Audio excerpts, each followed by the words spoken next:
Hey everyone, it's me, Doomlink, and welcome back to the Dark Souls livestream series. I had something that I wanted to mention, and now I just need to remember what that was. That's right.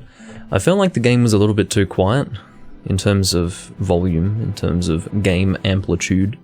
So I've bumped it up a little bit, so it should be a little bit louder. Of course, it's all about finding a balance when it comes to the volume of the game. I want it to be well and truly audible, but I don't want it to drown out my voice. It has to be pretty damn loud for it to drown out my voice, but I think it should be fine now. Of course, the previous recording that I did, well, not the previous one, but the one before it. Let me phrase it this way. The last two recordings that I've done... Wait, is this the second recording that I'm doing? Or the third? I guess it's the second. Yeah, this is the second one that I'm doing for this build. Jeez. I don't know why, but it felt like I'd done two. I think part of the reason why is because I keep on getting confused between what I've done on camera and what I've done in my own time. I was playing a bit of this game on the PC version yesterday and the day before, so it's...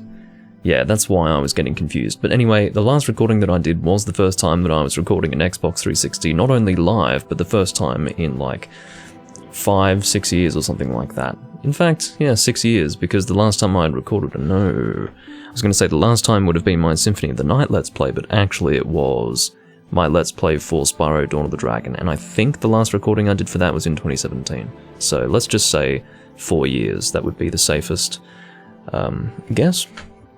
Anyway, I don't know if any of you are going to be able to join me today. I'm streaming at a very strange time. It is totally different. I mean, it is the opposite to what I usually do in terms of timing, but, you know, as I said, life is a little different now as compared to before, and I mentioned this in the past. I said that my streaming times would change and they would be very strange. Of course, for any person who wants to seriously take up streaming, which I wouldn't do because I don't play games that people want to watch, but any person who would seriously take it up with the intention of making it a career, obviously step one is to have a consistent schedule and to keep to that schedule. I don't do that because I have this weird ass thing called, if I don't feel like doing it, I'm not fucking doing it, you know, so.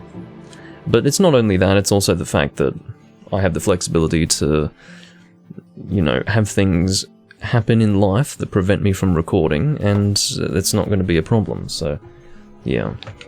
Not that I really needed to discuss that with you. That was kind of unnecessary and probably significantly uninteresting, but anyway.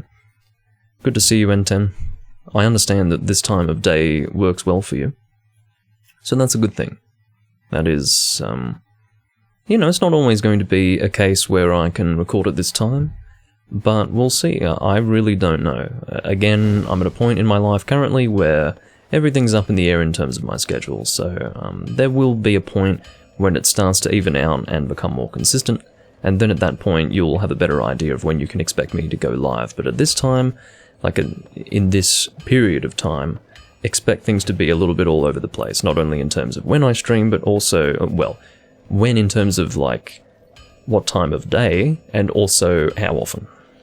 It's up in the air, so yeah, at the moment it's probably going to be like 2 streams per week, just because, or 2 or 3, I'd say around 3, which is pretty much what I was expecting, but anyway, my dear friend is here, and you can see the chroma key is taking the, well, it's digging into the label. It's, you know, you can probably see the game behind it. If I were to put something, if I were to position it in such a way that there was something significant in the game behind it, you'd be able to see that you could see the game through it. But anyway, that's how the chroma key works. That's just, you know, the beauties of green screening. But, what am I doing? I'm getting the glass that I'm going to drink it out of. That would be a good start. In terms of what we're doing in this recording, I think we're going to Lower Undead Burg, aren't we? I think we have that on the agenda. We will be killing the... excuse the background noise.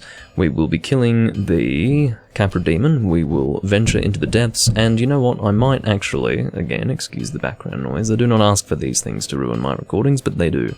I don't ask for them to happen, and I certainly don't furthermore ask for them to ruin my recordings. But, yeah, I might actually venture through the depths properly in this build. and go backwards through Blighttown. More like go forwards. I usually go backwards through Blighttown. In other words, I usually go from the Valley of Drakes, but I didn't do that in the last build, because I generally don't do that, but I have a feeling that I should try to showcase that. I'll also fight the Gaping Dragon, who is an entirely optional boss. Entirely optional. You know, you could play this game many, many times over and never fight him. So, yeah, I'll probably fight him, and just for the sake of showcasing it, I'll probably do it twice ever.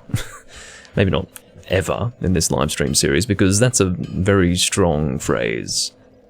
I will not ever do it after doing it twice. I mean, I don't know how long this livestream series is going to go for, but it could conceivably go for a long time, so I'm not going to say forever. That's a bit,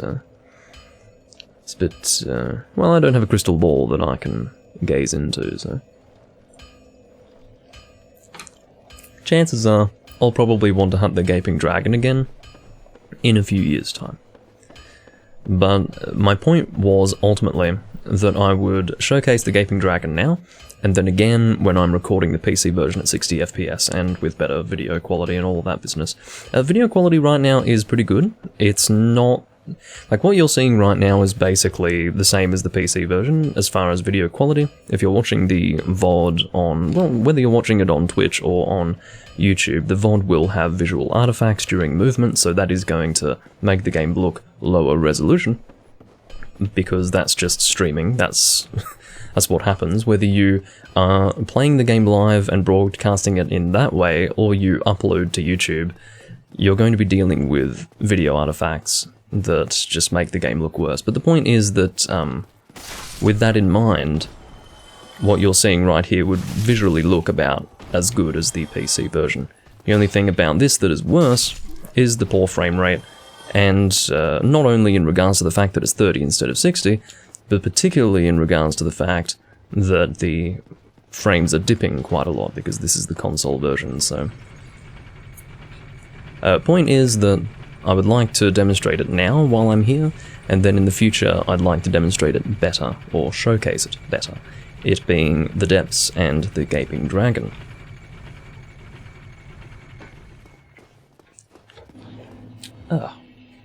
Just making sure everything's fine with the recording.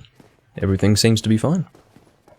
Again, I've got no idea who's going to turn up for this live stream, because it is, as I said, well outside of my usual recording time. So for the moment, it seems like it's just N10 and I. At the very least, he's the only one who's made himself known. Indeed, I will be making my way to Lower Undead Berg, which is accessible from... you know, I'm probably going the long way, almost. I think it would have been a little faster had I gone from the Undead Parish. But whatever. I can live with this. No, maybe it wouldn't be faster. Maybe it wouldn't be faster. I'm going to retract that statement. I withdraw that remark. And I will say that they are likely very close in terms of distance required to travel, but this feels like the most comfortable, I would say. That's the reason why I chose to do it like this. Alright, I don't think you've got anything of real interest, but I'll take it. Game volume, I could even go louder than this. I'll try to monitor game volume to see if there is any headroom that I can, I guess, work with. Can you stop? No, that's about right. I don't think I want it louder than that. Yeah, that should be good. That's hitting right around -20, which is perfect. I wasn't sure if I was going to be pursued by anyone. Seems that I've killed everyone. At least, everyone who was going to pursue me. Resting at that bonfire just in case something weird happens. That is going to be the bonfire for the upcoming boss, obviously. Well, not obviously. The reason why I say obviously is because if you've watched the previous build, you would know that. But not obvious if this is the only build that you've watched so far, and you're not familiar with the game. So, there you go. I've addressed some of the hum that was present in the previous recording. I'm very much, because my microphone and my voice are both very much based on, well, not based on, but my whole audio setup is designed to flatter the low end in terms of audio frequencies, and that is what best, that is how I would best present my voice. It is by having a microphone and an audio setup that very clearly and, I guess, tunefully presents the low frequencies of my voice. But as well as that, it means that I can't cut out low frequency hum. So I've been trying to address that. The big, I guess, course of action that I took was ensuring that my JBOD hard drive enclosure, I keep calling it JBOD, I mean, not that that's fucking necessary to say at all. It's like, I don't even know, it's like referring to your car, and every time you refer to your car you say, my rear wheel drive, you know, and then the model of the car. It's not necessary to mention that. But the point is that one of the courses of action that I've taken is to keep that hard drive enclosure off while recording, because that produces some low frequency hum. But as well as that, with these consoles, I can't really fix the problem with the PlayStation 3, but in the case of the Xbox 360, based on where I have it positioned, I've actually put a cloth under it. It's sort of a microfiber cloth that I use to cover my consoles when I'm not using them, just to protect them from dust. Which is weird. I mean, you wouldn't really use a microfiber cloth to cover a console to protect it from dust. You would use it to clean things, but it's just what I have on hand to cover those consoles. Anyway, I've used that, and that has sort of, for lack of a better way to refer to it, decoupled the console from the desk, which has reduced the transference of vibratory frequencies through the desk. So, yeah, there you go. Not that any of that was interesting, but you know, the one thing that I take very seriously is talking to my audience, and if I have a topic of conversation, you better believe that I'm going to be talking about it. Hello, Bagger is dead, welcome.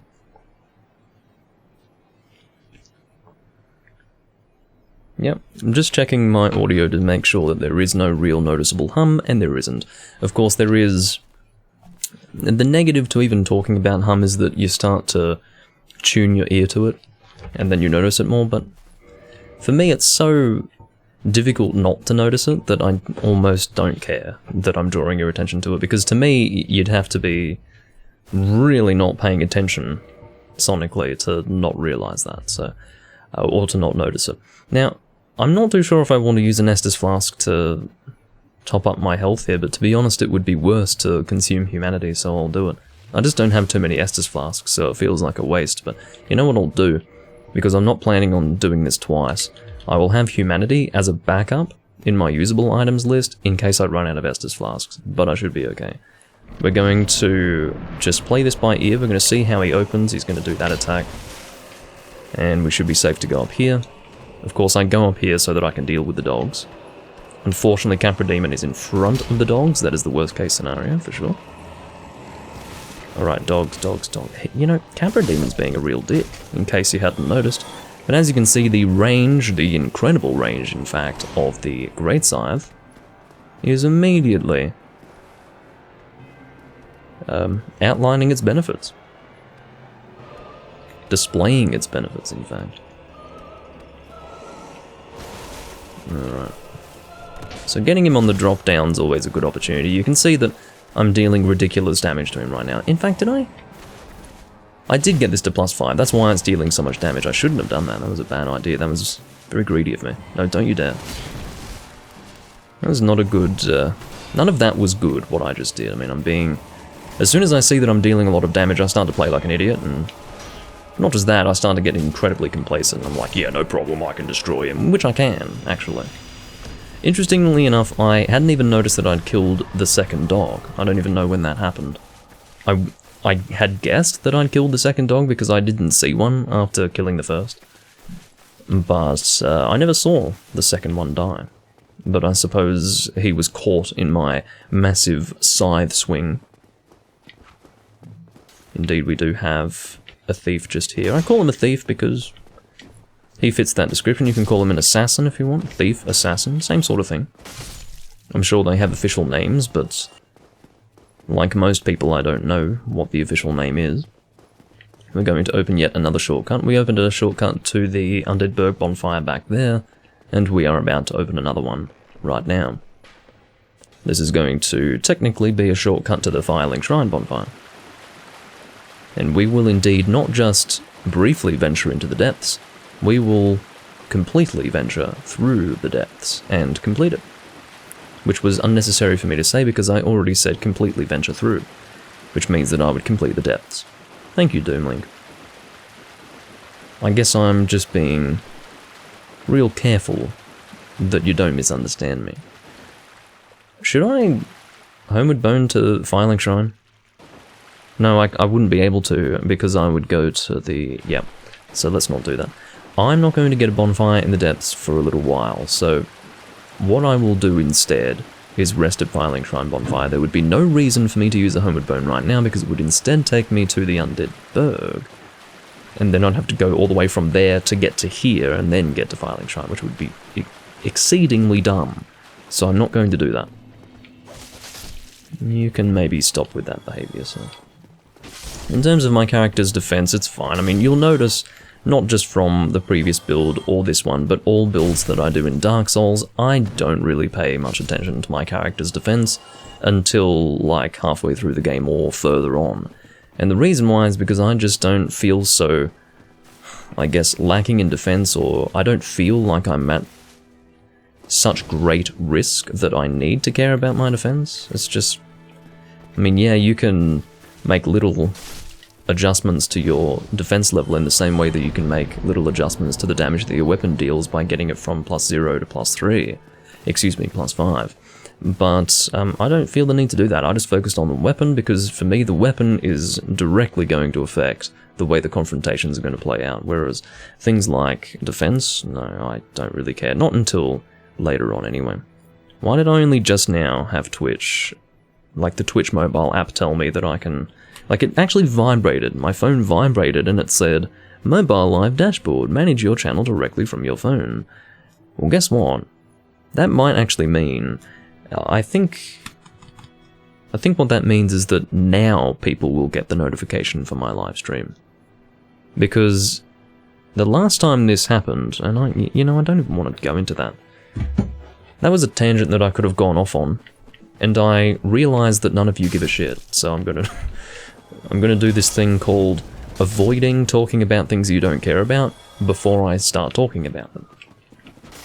Well, you know, that's kind of how avoiding works. You can't avoid something if you've already, you know, engaged in the subject. If you're wondering why you can hear a siren, it's because I've made the decision to record with my window open for once. I can assure you that I don't live in a violent area, or a place where people are often hurt, or where fires often break out, but I do live near a major roadway, and so all the sirens that blare across that road are sirens that I can hear, and they're quite distant, but they're not so distant that the microphone wouldn't pick it up, so yeah. If there is too much background noise, or if I identify that there's too much background noise, I will do the decent thing and shut my window for the benefit of my dear viewers, so that they may listen to this live stream with more peace and tranquility. But, actually gonna see if that guy... No, that guy didn't stick around. You see, there's this really funny thing with Twitch viewers, and I don't really understand it. If you don't respond to them really, really fast, like I'm talking 30 seconds, if a Twitch viewer, particularly one that's never seen you before, if they say hello or say something in the chat and you don't acknowledge them within about 30 seconds, they're gone. Just gone, you know. It's incredible. I mean, I am doing this weird-ass thing called playing the game. Now, if I ignored you for, like, several minutes, sure. Move on. You're not getting that streamer interaction that you so desperately need, clearly, but 30 seconds? I mean, now, I don't know if that was the case with him. I've got no idea. Wouldn't know. But that's usually how it is. So, yeah. Just something that I thought I would take note of. I find it quite silly.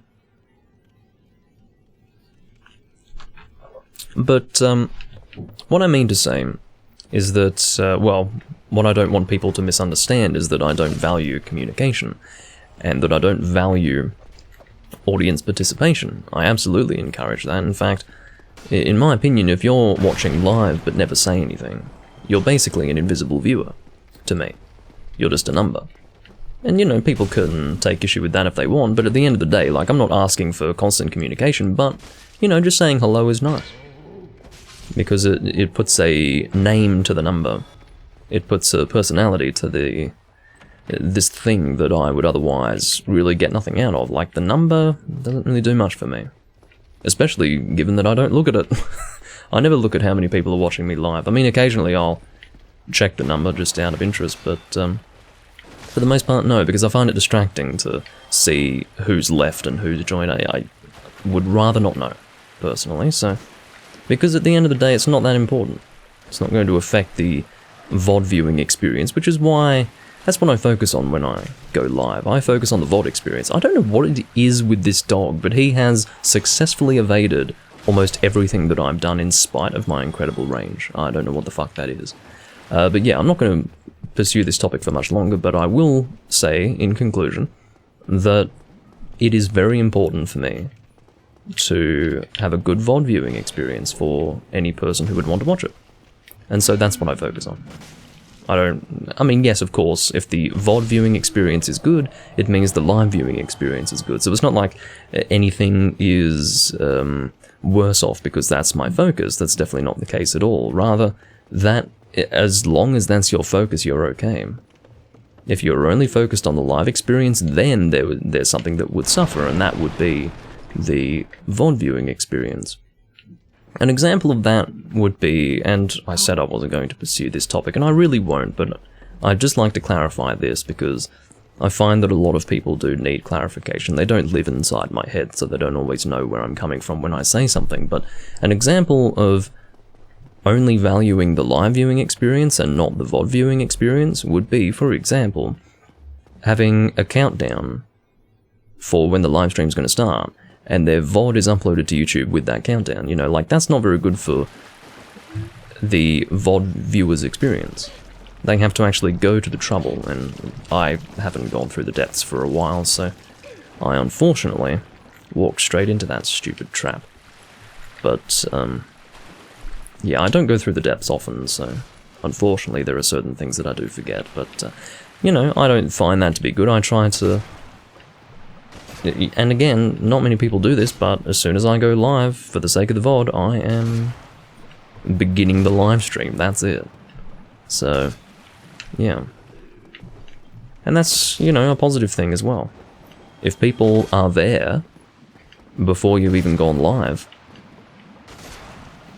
if you've got an audience, then you're immediately engaging them once you're live. So it's not just good for the VOD experience, it's good for the live experience as well. I of course know why people do countdowns or count-ins or whatever people want to call that, but I don't feel a need to, because actually I don't care about the views. If I did, I wouldn't be playing Dark Souls on the Xbox 360, and you know, if I wanted views, I guess I'd be playing Monster Hunter Rise, wouldn't I? I regret that I'm taking so much damage from these fucking things, but again, I haven't gone through the depths too many times, so yes, I do remember how to get through the depths, but little things like where these guys are, they miss me. I don't remember. I regret to say. Anyway, no more of that topic of discussion, because it's not a fun topic of discussion, because quite frankly, it's not that relevant to you guys. It's mostly relevant to me. Are you fucking kidding me with this crap? Excuse me, but this is not fun. This is neither fun, nor clever, nor exciting. Can you not combo me, man? I don't need that right now. So the way in which I'm going to deal with these guys is by doing that. Actually, what could be better is this. No, you can see that the way in which the damage is dealt with this side... The way in which the damage is dealt with this side is making it hard to hit the target that's right in front of me. This is fucking awful. I'm gonna have to do the RB. I keep going to say R1. If I ever stutter or struggle to actually enunciate when it comes to speaking to the buttons of the... This is the most pathetic thing I think I've ever seen. I've struggled so terribly with hitting these enemies with this fucking weapon that it's reaching the point where it is beyond embarrassing. But yeah, if I ever struggle with saying the Xbox buttons, it's because I generally don't need to say or refer to the Xbox buttons. Also, hello, Kushang. I really don't need to know that they're weak to fire, but I thank you for your attempts at assisting me in how to play Dark Souls. But yeah, I just don't refer to the Xbox buttons very often, so I usually go to say R1 or R2, etc, etc. So, there you go. It is one of those things. But yeah, Great Scythe is very, very awkward for killing these guys. It's kind of shocking. And I don't have to kill them, you have to understand, it's only 100 souls, but I get pleasure in killing enemies in a Souls game. That's really how it works, so... I think this is a bonfire, isn't it? Yeah, it is. And you obviously acquire the key elsewhere in the depths, and then I think you have to backtrack to it. But if you do have the master key, you can access this straight away. Now I'm sitting on 30,000 souls right now, which is pretty significant for this point in the game, so I think I'm actually going to level up with what I have, but in addition to that, I'm going to consume the souls that I have on hand, of which I have, I think, 3, yes. So let's do that. Move my chat so that it's more in my peripheral vision.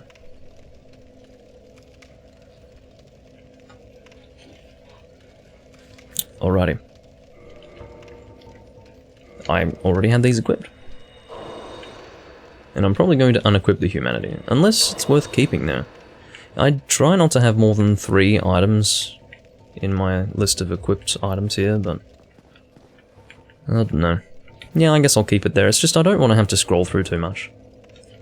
And especially in the case of the Xbox 360 version with this god-awful D-pad, the more I scroll, the worse it's going to be, because you saw there that I accidentally unequipped my shield, because the D-pad is just so fucking atrocious that that's normal. Like, that is a normal part of the... that is what it is. Rats. Good humanity farming area. At least before you access the DLC. It's close to a bonfire, and they're all there together, ready to die together. There's going to be more of these bastards on the ceiling, I think. Are you even, like... Oh, you're just a passive glob of something, which is quite nice to see. I will actually be checking the ceiling. You know what? You've really, really outdone yourself, Dark Souls, or From Software, I guess. They're playing with me, you know. I'm checking the ceiling to make sure I don't get these things landing on my head, and then the rat comes out of a crate. Fucking Legend of Zelda style. I really don't need that business. And again, you know, I can express surprise and shock and things of that nature in the depths, because I've probably only gone through the depths in its entirety about 10 times. And yet I've probably beaten the game like 100 times, or more. So... yeah, that's basically how that goes. So in other words, I don't really know the depths that well. I know it well enough, but not exceedingly well. So that's how that is. There's a channeler here. Oh god, I don't need strong rats coming after me. You can see that when you've got this incredible Great Scythe, it does make life easier. Certainly easier. Dealing great damage, and also the effective range of it is just off the charts, quite frankly. But I think I've very clearly demonstrated that in certain situations it's really not that good. Which is good. You can get a very clear indication of its its strengths and weaknesses. Thank you, Doomlink, for enunciating. We all appreciate it. Okay. And again, seeing as though I'm going through the depths in its entirety, I may as well go through Blighttown in the way that doesn't require the Master Key. Or in the direction that doesn't require the Master Key. You are still under the effects of the Channeler's empowerment, or whatever that spell could be referred to as. You also, my friend. You know what, I don't need to follow you there because I think I want to go this way. Again, I'll be checking the ceiling. This whole place reminds me of the Tower of Latria from Demon Souls. That's what it used to remind me of.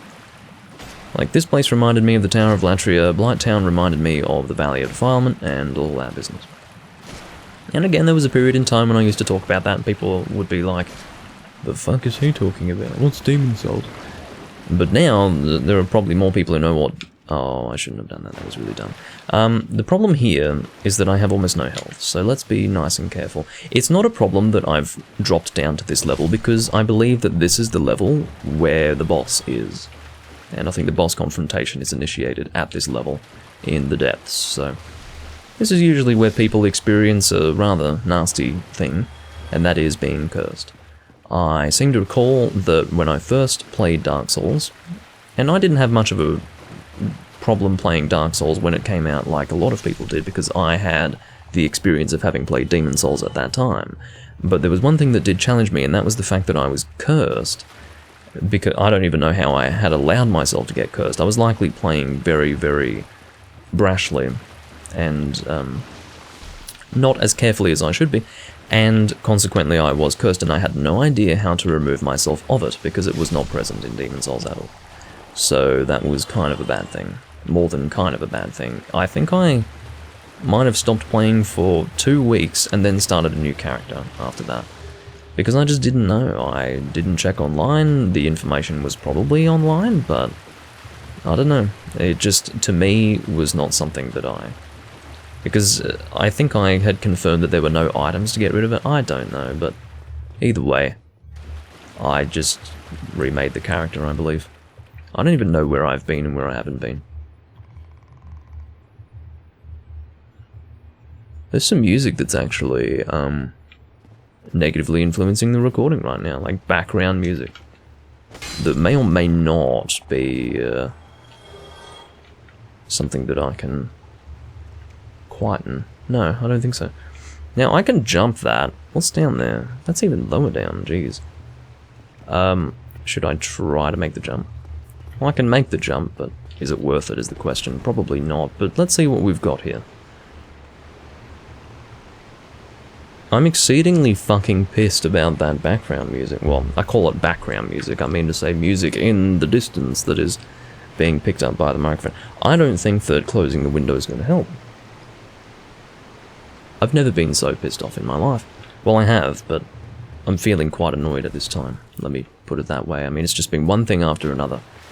But, you know, that's the reality of me recording anything. There's always something there to interrupt the recording, and quite frankly, I am so dead sick of it, I think I might kill someone. So there you go, just to get my frustrations out. I don't know if you've ever had frustrations that can only be, I guess, let go of when a person's life is lost. But that's kind of how I feel right now, because there is absolutely no reason why that music has to be playing at this time of night. But, well, it's not late. It's like 7 in the afternoon, seriously. But, anyway. What am I doing? I'm making my way to the boss if I can. And I believe this is where Kirk appears, isn't it? If I am familiar with my current position. I am currently alive, which means that I will be invaded by Kirk if I'm correct in that this is where he arrives. I seem to be wrong. I mean, admittedly, a lot of these places look kind of the same, so I'm, you know, I'm not going to put myself down for being incorrect about that. I'm a little bit concerned. Oh god, there's like a baby rat that's part of the background, not actually an enemy that I can find. There we go, there's Kirk. So what we're going to do with Kirk is we're going to bring him over here, because I've already killed the enemies in this area. Oh, hello. You chase me with a strong sense of purpose. I'm going to try and backstab him. Well, I would have successfully backstabbed him had I positioned myself properly. And that is flush with the back of the spiny armoured man. And I did not do that. You can see that this weapon is a little strong for the depths, just a little. But that's fine, because I think you can still appreciate this this location, even though my weapon's quite strong.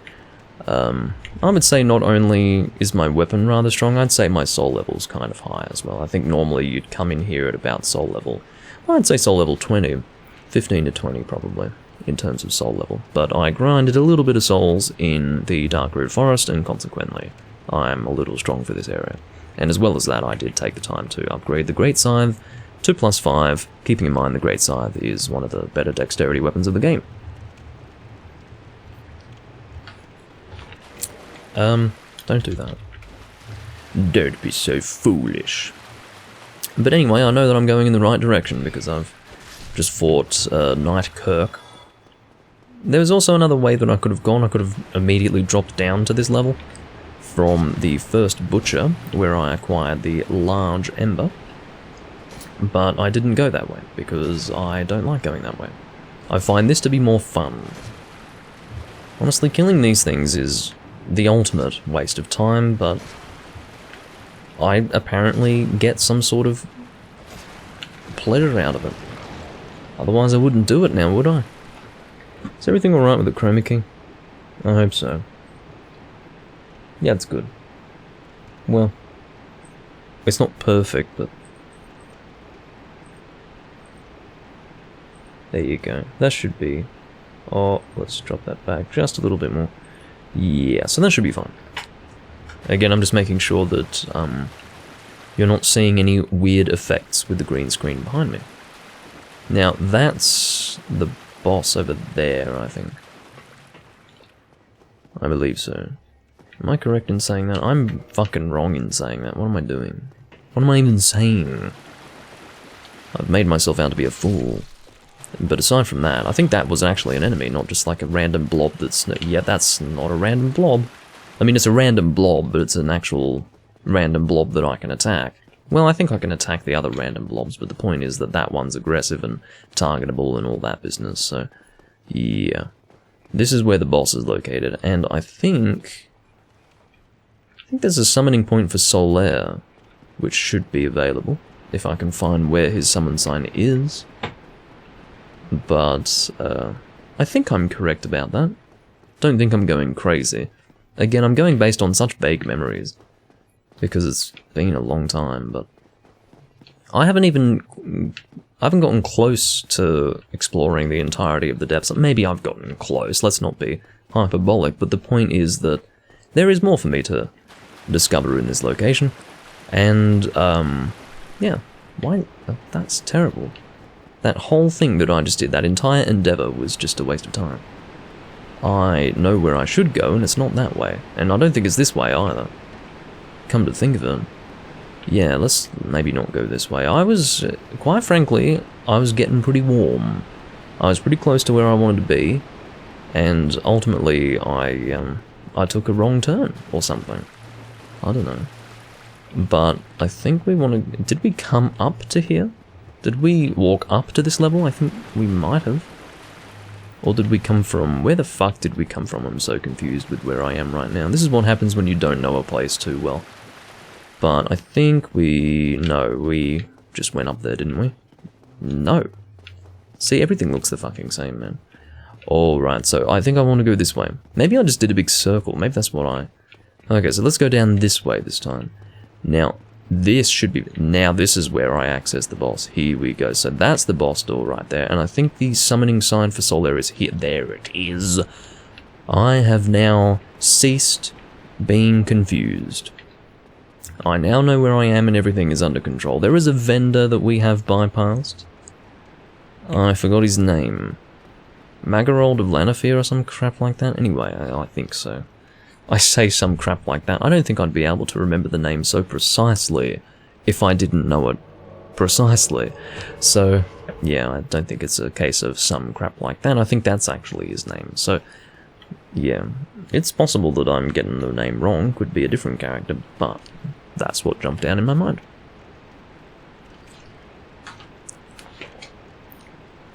I'm apparently completely wrong. Dom Hall of Xena? The fuck, are you sure about that? That doesn't even sound like a name that I remember at all. I must be wrong. Magarold might be the one from... He might be the guy from Dark Souls 2 in... what's it called again? The lava place. Iron Keep. Maybe that's Magarold of Lanafir. I don't know. But anyway. It's time for the boss. We do not have many... Estus flasks for this confrontation, I regret to say, but it shouldn't be a problem because this guy is not very difficult. He looks very, very intimidating and aggressive and, well, he looks like he's going to cause some damage, but he's fairly easy to avoid. As you would imagine, the idea is to not be in front. That's the sound of my fucking controller vibrating on my laptop. Okay, so yeah, the idea is to not be in front of him, basically. I mean, why would you want to be? Look at that, that's disgusting. There's a temptation to use gold pine resin here. Should I do it? I think I've still got 2. Again, the fucking D-pad is just awful. Let's give Solaire something to do. Yeah, let's use gold pine resin. Because again, I'm just not going to find the occasion to use it otherwise. I think he's going to do... No, I need to remember the way in which he fights. Almost can't even remember. I just know that being behind him is good. That's what I remember from this fight. Alright, so Solaire has really not done much. I'm going to be completely honest. Like, I've not seen Solaire achieve much other than give me the opportunity to apply gold pine resin in safety. That's really all he's done for me, so... not good enough, Solaire. To be honest, he's quite helpful in the... whatever the name of that fight is, this Ornstein and Smo fight. Alright, I really need to start playing properly, this is pathetic. I might actually use my shield because apparently I'm not performing properly. At all. At all. Oh. That is a fucking snap and drag. Take it easy, Fatalis, seriously. He's literally got a snap and drag maneuver. More akin to that of the 1st and 2nd gen Fatalis snap and drag, in fact. Of course, that's a Monster Hunter reference for anyone who doesn't know. Oh, can you actually control yourself for just a moment? So, you can see that I was talking about how my weapon was really strong for the depths, but actually, the damage it's dealing here is not all that impressive. The Gaping Dragon's pretty damn strong, considering the level of the area, generally speaking. I would say that the depths is not a difficult area to go through, but in terms of the health that this guy has and the damage that he deals, he's pretty serious. Oh, come on. I can't exactly shield against that, can I? You're not going to kill me now, are you? What's wrong with this boss? Hello? Do you really think I've got the patience for this? I've got 45,000 souls because I was foolish enough to say, let's go and level up with these souls and consume all of my consumable souls, and then not actually do the leveling up, and instead leave all 45,000 of those souls in the boss room. I mean, that's basically what has just happened, and I regret that I am so foolish as to do that. This recording's actually going to be pretty short because of the background noise, and I regret that that's the case because I'm in the mood to do a long recording today. I really am. But, again, there are some deeply inconsiderate people that live in this world that we all have to live with. I don't care who you are, you've probably run into a person who's deeply inconsiderate before. So, yeah, it's my turn today to deal with such people. And hopefully I'm going the right way. I've got no idea if I'm going the right way or not. I can only hope. I think this is about where I want to be. We're not going to take the time to go through here nice and slowly, because, as you can imagine, I don't want to waste the time. So I'm going to instead run through the area and get back to that boss room. Are you kidding me? This is not... Okay, fortunately they're stuck in... That's actually very funny. The rats whilst trying to pursue me all at once, are preventing one another from actually getting through the doorways, so that's very much working in my favour. I don't care. I really don't care. Well, I will care if I get killed by this fucking... whatever it's called. What's it called again? Like a... basilisk. There you go, basilisk. I remember that. Alright. No, I don't need any of that business. I guess that sort of worked in my favour, falling down to this level, maybe? Hello? No. You're not going to be doing... Oh, dear Jesus, don't you fucking... I don't even want to talk about that. Two things.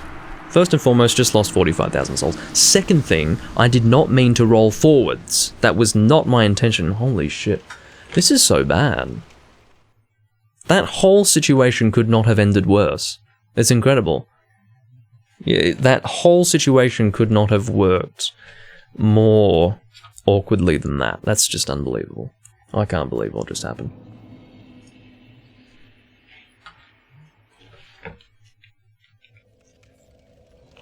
I can't believe it. This is the first time I've been cursed in Dark Souls since... I don't know when. I do not know when. Oh, that's right, purging stones do exist. I forgot about that. I don't really want to continue with reduced health, so what do? I have to somehow get out of this fucking place.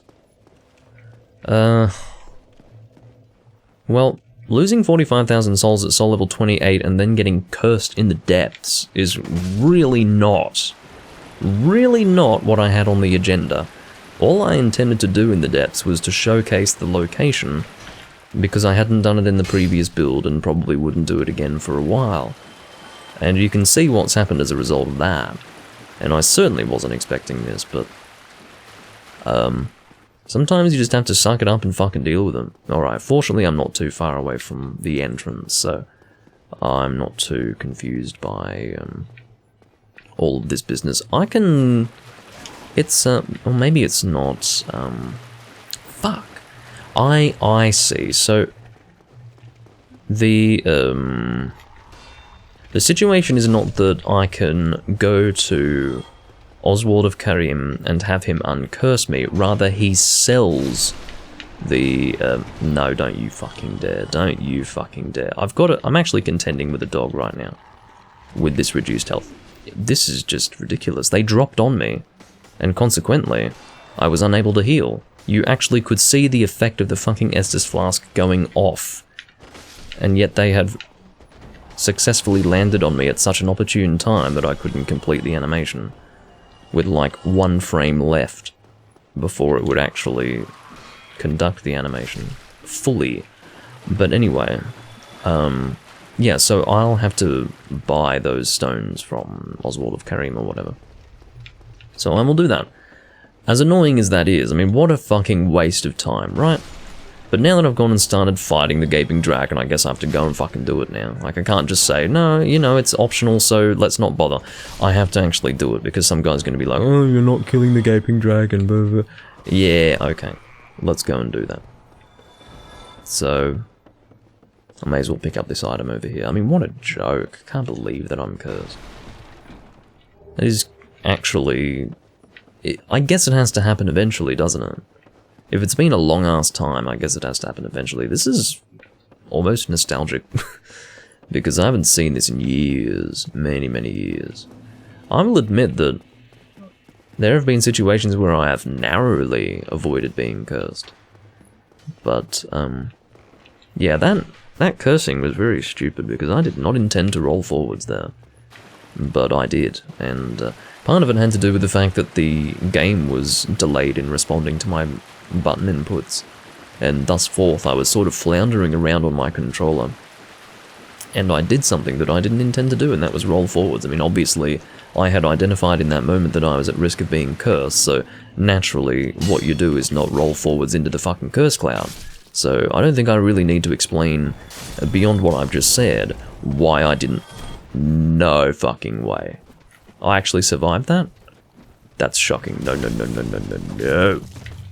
You guys need to take it easy. You actually need to take it easy.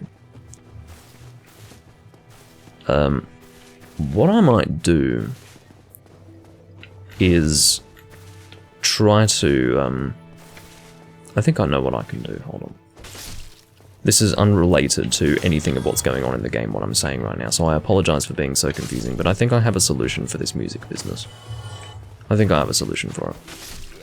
So, what I'm going to do is actually disappear just momentarily.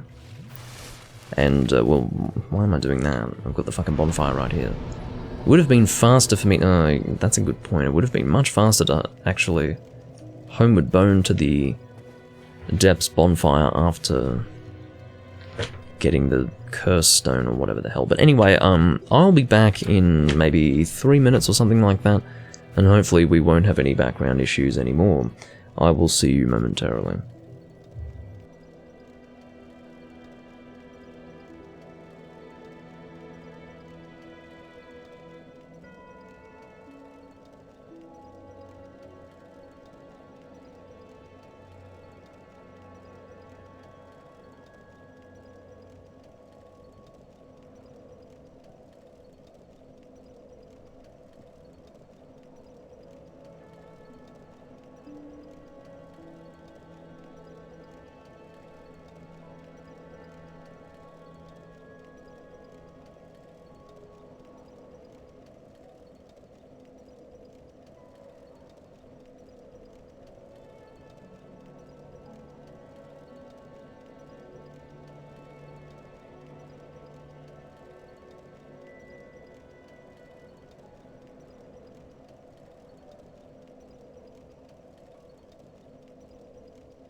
We should be very much under control now.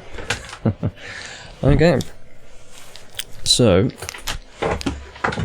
I almost don't regret what I did as far as resting at Filing Shrine, because now I have 10 Estus Flasks again, so maybe I should try to retain these Estus Flasks for the boss fight. Not necessarily all 10, but at least I could have more than 5. But anyway, I was very unimpressed by the fact that I lost so much health from that Gaping Dragon attack that killed me. I mean, you saw that he killed me in like 2 bites, and there were like 3 more after I was dead, so I don't know. I cannot allow myself to get caught up in that attack again, because then I would just be dead. So, yeah, none of that, thank you.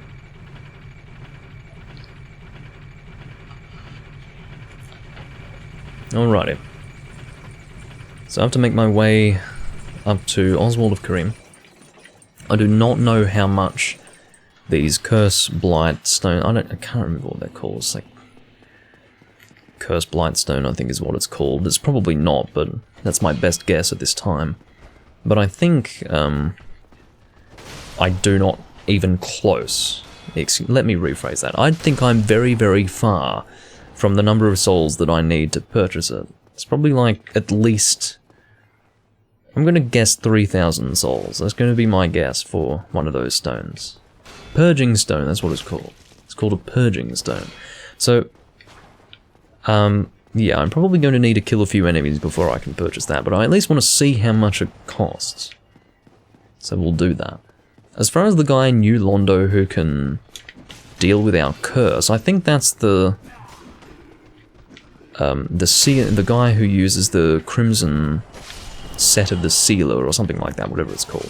I think he's the one who cures your curse for you, but honestly, like, I have never done that. I've never had a need to. Personally, so... yeah, there you go. Oh, thank you for that, Jenny. I do always appreciate seeing that from you. I don't think it would be a normal recording without it, quite frankly. Alright. So, let's find out how expensive they are. I'm going to cross my fingers and pray that I can almost afford it. If it's 5,000, I'll be pretty pissed. Let's find out. 3,000. Good. I was right. I think that was my guess. I think my guess was 3,000. So at least it's not 5,000, because it means that I'm not too far away, like, from getting it. I just need to kill those Boulder Knights again, and then I'll be fine. In fact, you know what might actually be faster? It would be Homeward Boning to Filing Shrine, and then coming back up here, and then, once I reach Oswald of Karim after that point, I will be able to get that stone, and I should be under control. Now, of course, that means that I cannot allow myself to get cursed again, because that would be extremely frustrating to allow that to happen again. I'm not even so... hold on. Oh, goodness me. It's always great to have an extreme need to sneeze in the middle of a conversation. Conversation, yeah, with myself. In the middle of speaking, maybe we could say. But yeah, what was I saying again? Sometimes sneezing can get you off topic, or at the very least get you to lose your train of thought. I'm not even so annoyed that I lost the souls that I lost. I mean, it's 47,000, which is a lot. That is a lot of souls, but I can farm those back up. What I can't get back is time. Well, actually, I'd have to spend the time doing that, admittedly, but... the point is that I don't want to have to get cursed again. That would be really annoying. That would be incredibly frustrating. You just finished a Dark Souls 2 fist build, Jenny. That's lovely. What's not lovely, however, is what just happened there. That is not even close to being lovely. It is, however, very close to me being dead, which would suck. There we go, he's dead. Speaking of death, just to keep on topic. And we're currently at 2,947. We're not going to have too much left once we've acquired this Purging Stone. You've got to be joking. How the fuck are you alive? That's very inconsiderate of you, my friend. It's very inconsiderate of you. Alright. Oh, Jesus.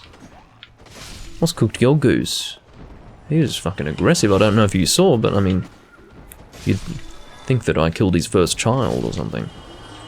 As far as whether or not these things procreate, I wouldn't know, and quite frankly wouldn't want to know. I mean, they might have at one time. They are now dead, but maybe when they were not dead, they engaged in such activity, but I quite frankly don't know why I'm even pursuing the subject beyond that of a one-liner. It should have been something that I moved on from immediately. Okay. So let's go and grab that purging stone. We will have precisely 387 souls remaining after that. Frustrating as it is. So it cost me 3,000 souls and 2 homeward bones at the end of the day, because I'm going to use another one. But there you go. Purging stone, thank you very much. Thank you so much.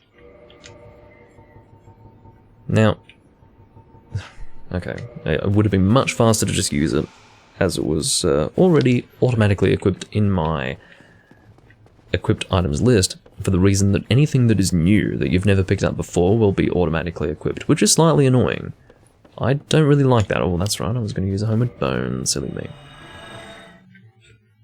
But yeah. Try losing 10 million souls. No. I think I might avoid that. I've definitely lost souls in the 10 millions before, because back when I used to PvP, you would just amass so many souls, you know, 99 humanity in the counter, shitloads of souls, you'd eventually lose that. I mean, you just would. You would eventually lose it, and I did. And it didn't affect me because I didn't need it, but yeah, I've definitely lost that many souls before. As far as those souls being used for the benefit of a run, that would be terrible. But, you know, you don't need that many souls when you're doing a PvP build because you don't want to go past a certain soul level. It was originally soul level 120, and then it went down to like 110, and there were a lot of soul level 100 builds as well. And I mostly stuck around soul level 110. Not so much, I mean in 2011 and 2012, sorry about that creepy sound that you just heard, it's just a chupacabra. We've got a lot of those here. But, yeah, the 120 soul level build thing was only something that I really did during 2011, maybe up until mid-2012, and then I moved to soul level 110. But, yeah, I think I might have had 3 or 4 soul level 100 builds, and then I think maybe 10 to 15 110s and maybe 6 120s, I don't know. I basically had an incredible number of profiles across which an incredible number of characters were there for PvP purposes. So, yeah. Oh, hello. Get out of here. This was on the PS3 version, by the way, because PS3 was where I mostly played. I didn't really play the Xbox version. As you can imagine, based on the fact that I've been talking about how I'm not used to it. And by it, I mean the controller. Can we, like, maybe not do this crap? I really didn't want to have to heal myself here. But it's happening. More than I wanted it to. I actually wanted to do the strong attack. The strong attack is so much better than the... Well, you know, the R1 has its place. I'm going to call it R1. I don't give a fuck if I'm playing Xbox. I'm calling it R1 because that's what immediately comes to mind. So you can live with it. And I don't want anyone to go, it's RB, Doom Link. I don't want to hear that.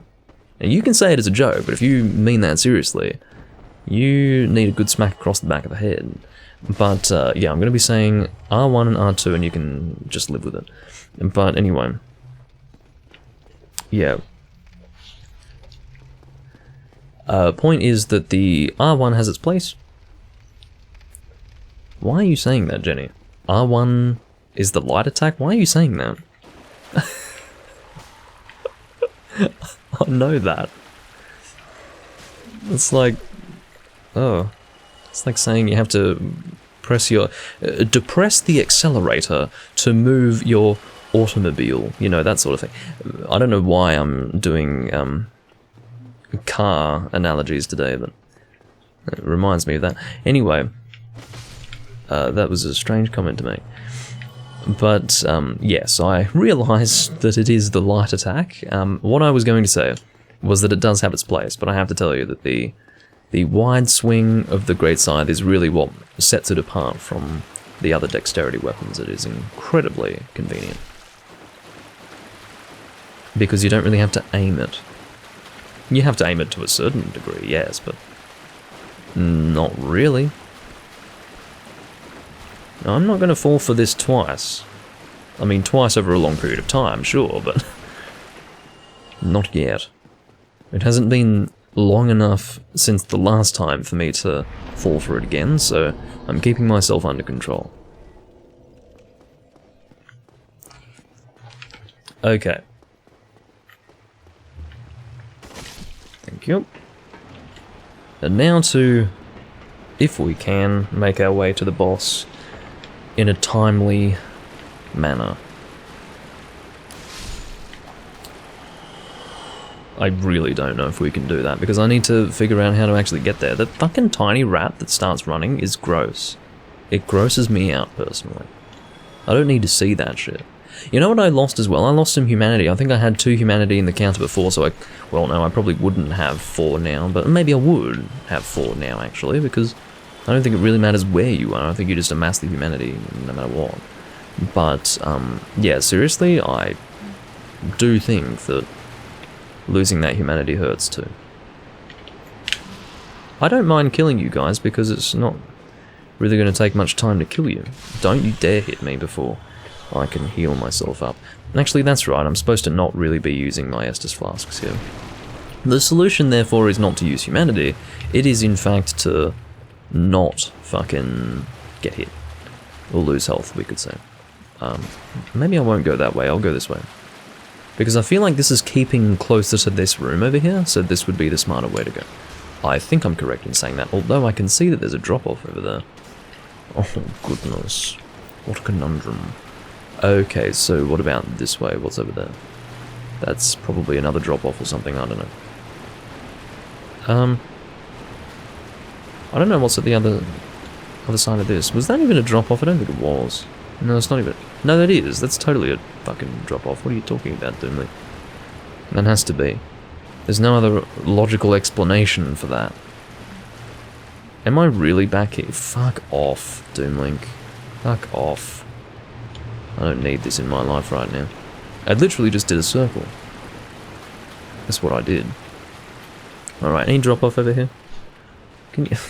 Yes, I know how you operate. It's very funny.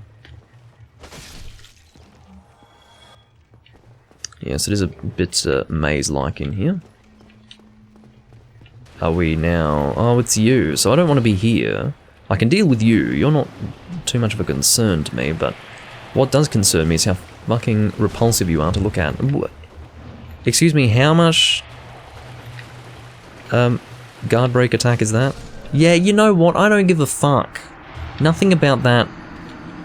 Well, no, it does phase me, actually, because it's fucking annoying. I've got 2 humanity in that counter, and now I have to go back to the giant rat to get it back. Holy god. What a waste of my time. I decided to prioritize running away from him over guarding him, and consequently, I died because I was getting stuck on his giant fucking body. Can you put your bloody torch away? Seriously, who needs that crap? I don't. I can't believe that I'm in here dying in the fucking depths like it's 2011 again. You've progressed from this, Doomlink. Seriously, like, what are you doing? It's not your fucking first run through the... No, I'm not doing that. None of what just happened is actually finalized through continuing to play under those circumstances. I will retry that. That is not fucking happening. No way on planet Earth is that happening. I would sooner die than continue playing under those circumstances. Okay, let's do that all again, because that was dumb. I was literally stun-locked by a rat, which is stupidity. Yeah, this Great Scythe is both a boon and also a problematic thing, because you can see that a boon and a detriment, that's what I was looking to say. Just to be slightly more articulate about things. But, yeah, because the thing is really long, and some of these locations are very enclosed, very tight. And consequently, I'm bouncing rather annoyingly at times. Yeah, well, what about the rat that was here? I must have killed it. Alright, so off we go again to the giant rat.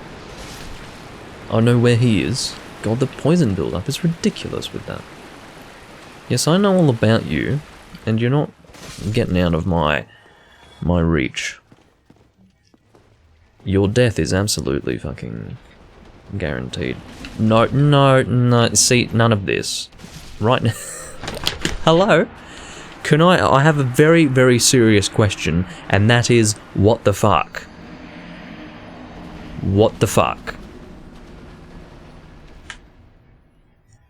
What is going on? What? He stun-locked me in that moment. I actually was stuck in an animation where my character was getting up off the fucking ground, and he hit me before that animation had concluded. In other words, there was nothing I could do. I literally just stood there and took the second hit, because there was nothing I could have done in that moment. I can't believe what I just saw. It's shocking to me. What a joke. What am I doing in this place? I don't even need to be here, you realise. Do you know how differently all of this would have gone had I not decided to do the depths? I would have already killed Quelaag and Ceaseless Discharge by now, and I'd be making my way through Sen's Fortress. Okay? And yet here I am, still in the depths, dying like a dick. I can't believe it. I really can't fucking believe it. It's incredible. All for the sake of showcasing this location. Well, you know what? I've done a pretty good fucking job of showcasing it, haven't I? Showcasing how much of a waste of bloody time it is. Who's sending me messages? Who's doing this thing? Oh, never mind, it's fake granddaughter telling me my AP is restored. Thanks. Day 1 North American player. Right here. And I felt like I was, you know, late to the game. But I wasn't going to play the Japanese version at that time because I was like, no, no, no. Oh, that's right. I forgot that I'd walked into this room. I didn't even know where I was. I wasn't even paying attention. No, you don't. No, you don't. No, you don't. No, no, no, no, no, no. That's gonna kill me. Okay. That's brilliant. That's just so brilliant.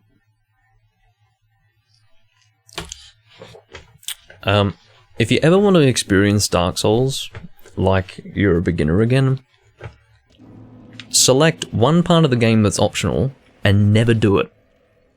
And then come back to it years later, and you'll get this. It's incredible. I can't fucking believe this.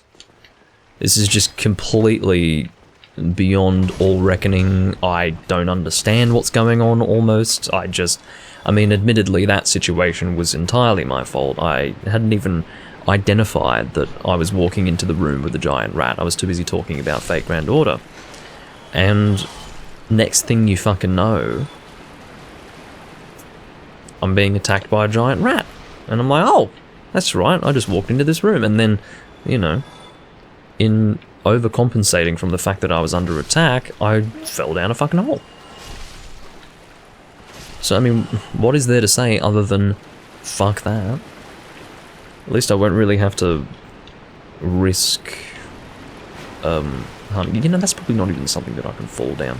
It's probably not big enough. But anyway. How many signs are in the game? 3. There are only 2. Okay, there are different,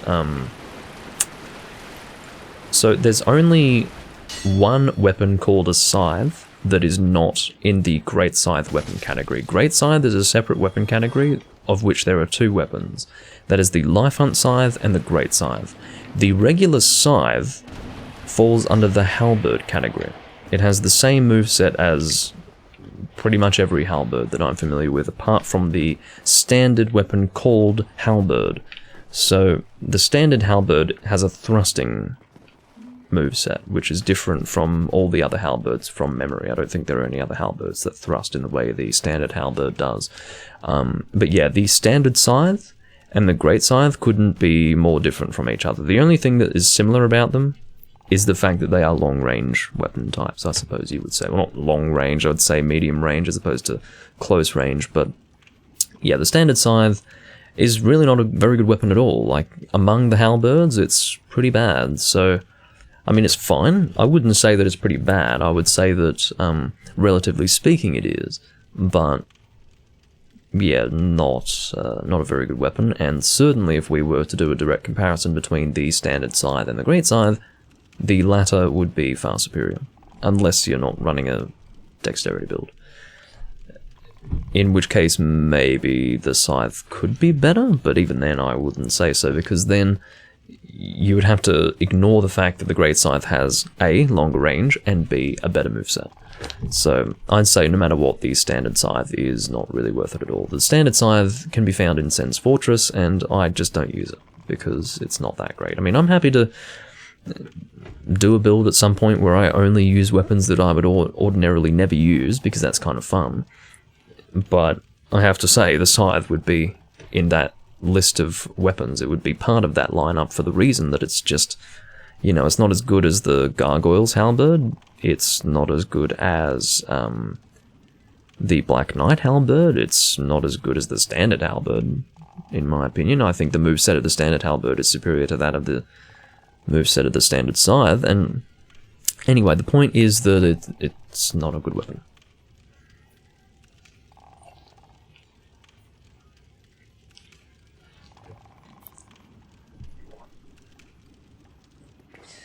Alrighty, so what the fuck am I doing with myself?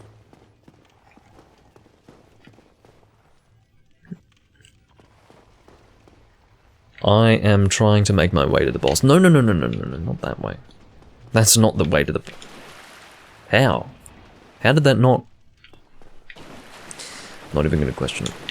I'm just going to thank whatever saved me from death in that moment.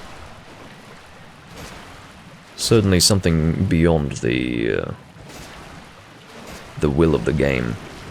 Something intervened, and I don't quite know what. Something divine, no doubt. You guys can fucking die. Just letting you know. Letting you know. I mean, I don't necessarily require that you keep up with the current business of my gameplay experience, but you know, like, your death is a thing that's going to come whether you want to keep up with it or not. Because once you're dead, you're dead. I don't know rats in these boxes. Seriously, I don't want to intentionally drop down to the basilisks after my previous curse experience, but I feel like it's going to have to happen. You know what? You know what I've decided? I've just received an executive decision. It's just been passed down to me. I just received it in writing. It is that I will not fight the Gaping Dragon. Sorry, I don't care if you're going to sit here and say, oh, he's not fighting the Gaping Dragon, he's chickening out, or whatever terminology you would like to use to denigrate the fact that or denigrate me for the fact that I'm not fighting the Gaping Dragon. Guess what? I suddenly had a flash of intuition in my mind, and if I had to,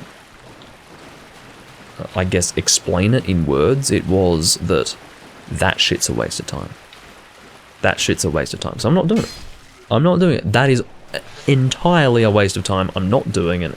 And it's not that I was concerned about whether or not I could get to him. It wasn't even a concern in relation to the basilisks. It was concern in relation to the fact that I'm not doing much damage to the Gaping Dragon at this time, and there's no guarantee that I would succeed in the next attempt, and overall, I don't need to kill him. So let's just save ourselves the headache and fucking avoid the thing entirely. How about that? I mean, if there were a reason to kill him, I'd do it, because why not? It's not actually going to be that terribly hard, but guess what?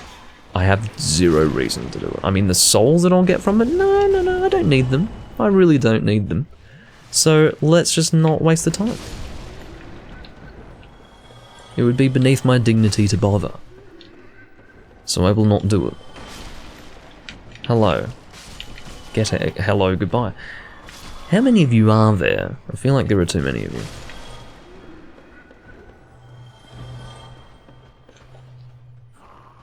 Oh, hello, I'm too busy reading the fucking chat. Yeah, whatever. I was only going to attack you and kill you. It's not a big deal. But yeah, we're going to make our way to Blighttown from the Valley of Drakes.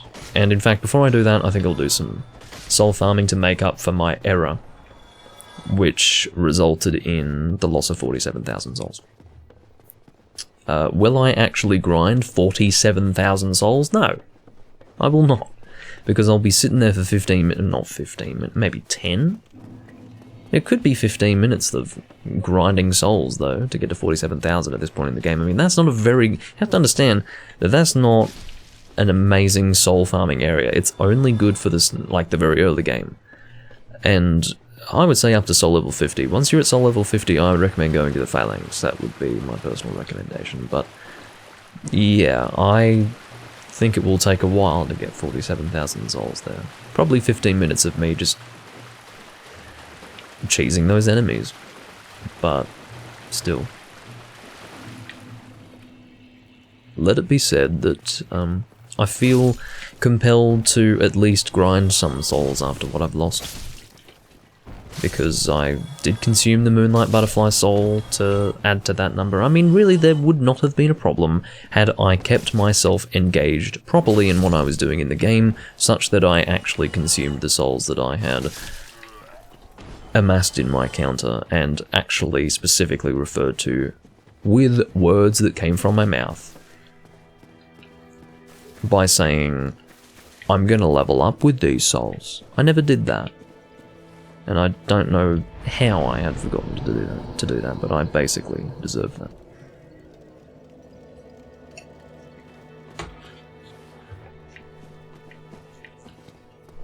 Alrighty. So, I'm going the wrong way. I want to go this way. I've got some souls to grind. It's not even about leveling up. It's about getting what I lost. I'm not going to get all of it back, but yeah, I'm really not desperate to level up beyond this point. Like, I don't feel like soul level 28 is insufficient, but I do feel like I want those souls back, so I'm going to get them back. I probably would have been able to level up 4 times with those souls, probably more. I mean, there was a lot of souls that I had on hand there, so... This is later than my last late stream, are you sure? Is it really? It could be, you could be right about it. I would say that it would be around the same time. Well, not last late stream. Admittedly, the last one was not this late. I agree with that, but, in terms of how late I've gone in the past, this is nothing. The latest stream I've ever done was like 1 o'clock in the morning. The live stream that I did for the Monster Hunter Rise reveal trailer, which was recorded about an hour after the reveal trailer dropped. This was, I think, September 2020. That was recorded at 1 in the morning. That's like the only recording I've ever done that was just at a completely different time to when I would normally record. That was done live as well. And that was kind of interesting, but... And I was having a good whiskey session too. That's why I was so boisterous. I mean, I was... I don't find alcohol to be an accelerant for me, but I do find that... is accelerant the correct word? Depressive, and then in the case of... I think it's accelerant. Anyway, the point is that I'm used to accelerant being a word to refer to, say, you know, in the context of arson, for example. But anyway, aside from the English usage, you probably know what I mean when I say that. My point is that the situation had me quite, you know, I was emotive, okay? And it was more to do with the reveal of Rise than the whiskey. But the whiskey coloured my words and my actions, I suppose, a little bit. But overall, a good recording, and I enjoyed it. I wasn't very excited by it, no. I had a lot to talk about it, but when I saw it, I wasn't sitting there going, oh, I want to play this right now. I wasn't sitting there going, oh, I'm so desperate to see what it's like. I think I said on several occasions, probably in that video too, that I'm not in a rush to play it. So, yeah. But I'll tell you what, I wasn't expecting to play it for like a week and then never play it ever again. That was not something I was expecting. That was, that came as a surprise. That absolutely came as a surprise. And it wasn't a pleasant surprise. Although some people might think that I do take pleasure in having an opinion that lots of people disagree with. I do not take pleasure in that, actually. I'd love to be in agreement with the majority. Because what that means is that you don't have to defend your position all the time. I defend my position because I am required to do so, not because I enjoy doing it. So, that's the reality. You've never seen this before? Paul, you've never seen what I'm doing before.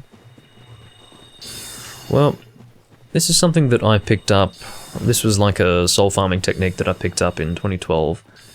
It was somewhat well known in the community, not amazingly well known, but it's basically an AI exploit. It causes the enemies to fall off the edge, and yeah, I'm assuming it's very well known by now. I don't know because I don't keep up with the community. I am completely apart from the community. So I've got no idea if this exploit is common knowledge. My guess is that it is. So, yeah. But my point is that this has been known for a long time, so I'm surprised that you don't know about it.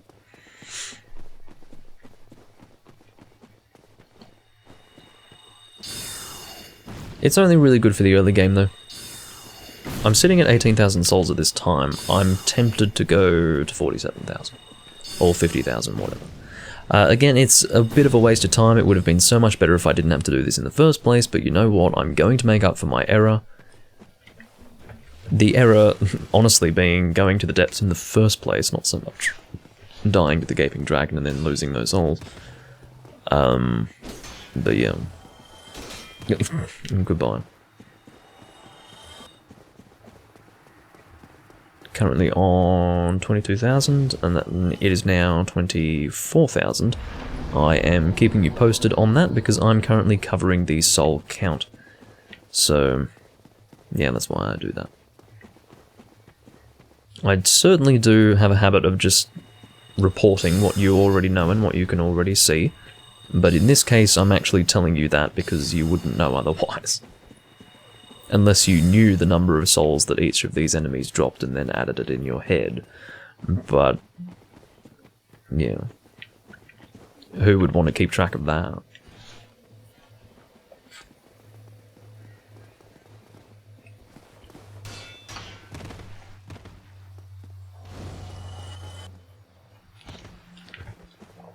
Yeah, I haven't been part of the Souls community since... well, honestly, since Dark Souls 2 came out. You know. I sort of departed from it when I decided that I couldn't play the first Dark Souls anymore because I had played so much of it. Like, 2013 was my last year of playing the first Dark Souls hard. And when I say hard, I mean like daily. I was playing it daily. And I eventually reached the point emotionally where I was like, this game's making me too angry. And when I say that, I mean... like the PvP experience. For the most part, I'd shit on people in PvP, but one loss would frustrate me to the point where I realized, okay, I'm taking this game too seriously, I've played too much of it, and I need to stop. And I did. And consequently, I sort of exited the Souls community. But I made my official departure when Dark Souls 2 came out, and everyone was going on about how good it was. That was when I left. I was like, no, I don't have time for you people. Like, I don't have time for this game, and I don't have time for you people. So I'm out. Goodbye. And I've been gone ever since. So, yeah, I realised that disliking Dark Souls as of the last 3 to 4 years has become something of a bandwagon opinion. And I regret that it has become a bandwagon opinion because, if anything, it diminishes the point of the argument. Because you can just say, it's a bandwagon opinion, Dark Souls 2 is actually fine, blah, blah, blah.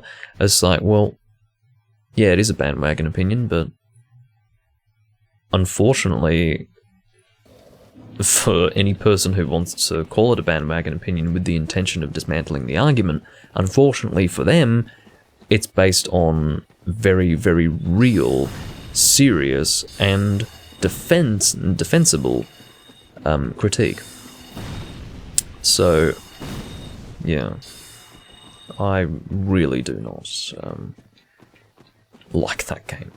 I can play it and enjoy it today. I'm at peace with it, but I will never forget the feelings that I had towards Dark Souls 2 when it came out. I will never forget those feelings.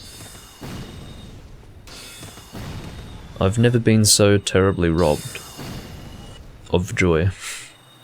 Except maybe, you know, my World experience was worse than my Dark Souls 2 experience. Because I tried with World. I tried so desperately with World. Dark Souls 2, I knew that shit was not worth my time, so I stopped playing it very quickly. Very quickly, I just moved on. And it saddened me terribly at the time, but I was both sad and angry, but I knew that I had to depart. But World, I kept going back over and over and over again until after about a year, or a year and a half, however long it ended up being, whilst beaten and broken, and whilst wading through the tears and the snot and and everything else, I said to myself, that's it. I have to stop. It's over. I cannot play this game ever again. And then, you know, this guy is trolling me right now. Are you seeing this? I'm gonna kill you normally. You've done it. You can see how much health he has versus the damage that I'm dealing, so this is why I don't do this, but... yeah, anyway, the point is that, oh god, the backstab's very effective. Guess I could try doing that. Wasn't too bad now, was it? I'm already at 42,000 souls, by the way. If you wanted me to report on that, well, you just got your report.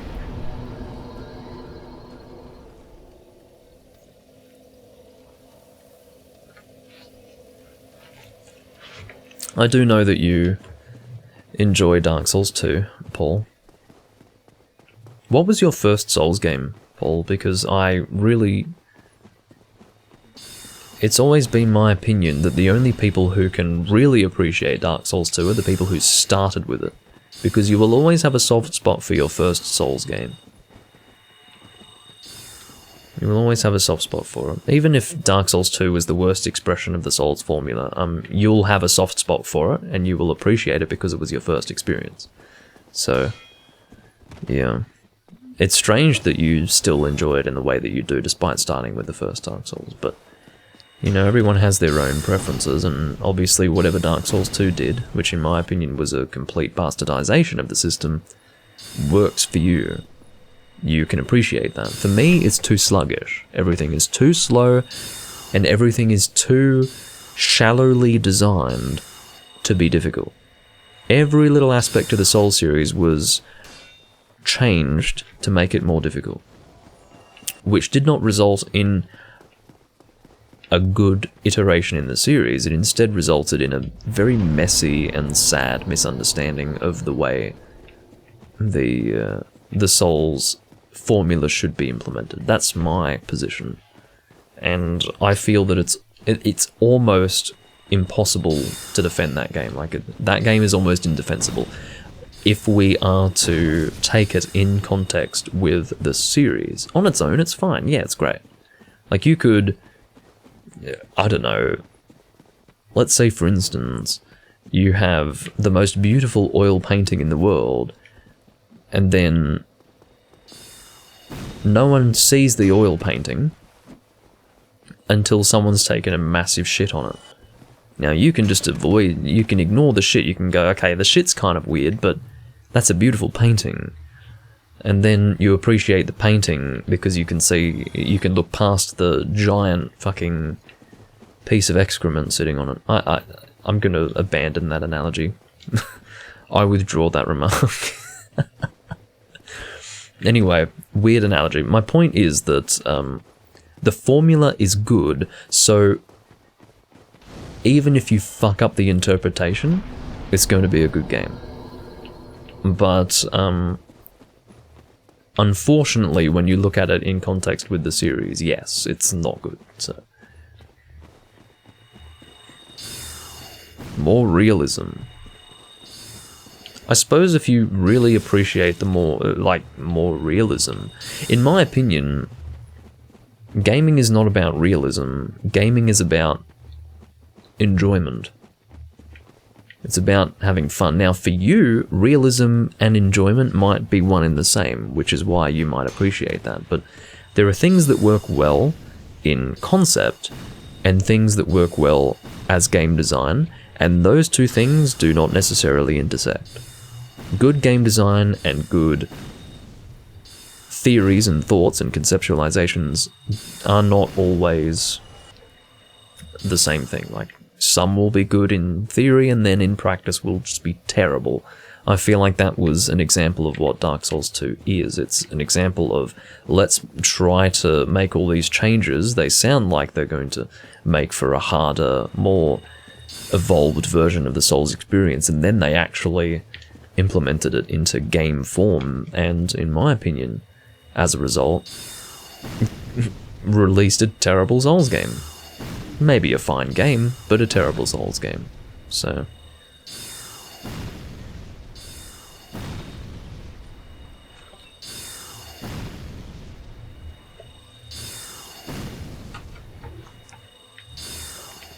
well, this guy has trolled me quite considerably, so I think I'm going to stop fighting him normally. Excuse me, I'm going to start fighting him normally. I'm going to stop cheesing him. There we go. Just to properly announce my intentions. I'm now at 58,000 souls, so I think I'm going to stop here, because I do intend to do more. I'm now at 60,429 souls. We're going to level up with these, and just like that, we have made up for our terrible behavior. How would I like to level up here? Actually, come to think of it, I do have some souls to consume, so I will do that now. I will equip both of these. I'm saving that gold pine resin for the Quelaag fight, by the way. And, yeah, let's go and consume these souls. No, it didn't redeem itself. I offered forgiveness to it. It did nothing to redeem itself, let me tell you. It has done nothing but work against me. The only way that it redeemed itself was through the fact that I played it on PC, and I always enjoy playing games more on PC. And I became used to it. I developed a tolerance for what it was. At the end of the day, it's a Souls game. The Souls formula is something that I can enjoy, and it turns out that even though Dark Souls 2 is a terrible expression of the formula, I can enjoy the process of playing it now. In the past, I couldn't enjoy it because I absolutely couldn't shake the disappointment. I couldn't fathom that they had come out with something so bad, in spite of how good Demon Souls and Dark Souls 1 were. I couldn't believe it. It was shocking. But more than that, it was the fact that no one seemed to want to talk about the fact that it was just damn worse. And the main reason why was because Dark Souls 2 was the game that hit the mainstream. The vast majority of people talking about Dark Souls 2 were people who had never played a Souls game before, and their reactions to Dark Souls 2 were instead reactions to the Souls formula. In other words, they were all positive. They did not have the point of reference that people who had played Demon Souls and Dark Souls 1 had, which would have told them, save for very rare examples such as Paul, that actually, it's a terrible expression of the formula and the game is not something to celebrate. I immediately saw this. There was a period where... there's basically a period in time where there's like information overload and you're just trying to learn how to play the game and you don't pick up on the finer points, but it only took a few weeks for me to realize, whoa, this is bad. So, yeah. But the point is, if the person had never played a Souls game prior to Dark Souls 2, they'd never know.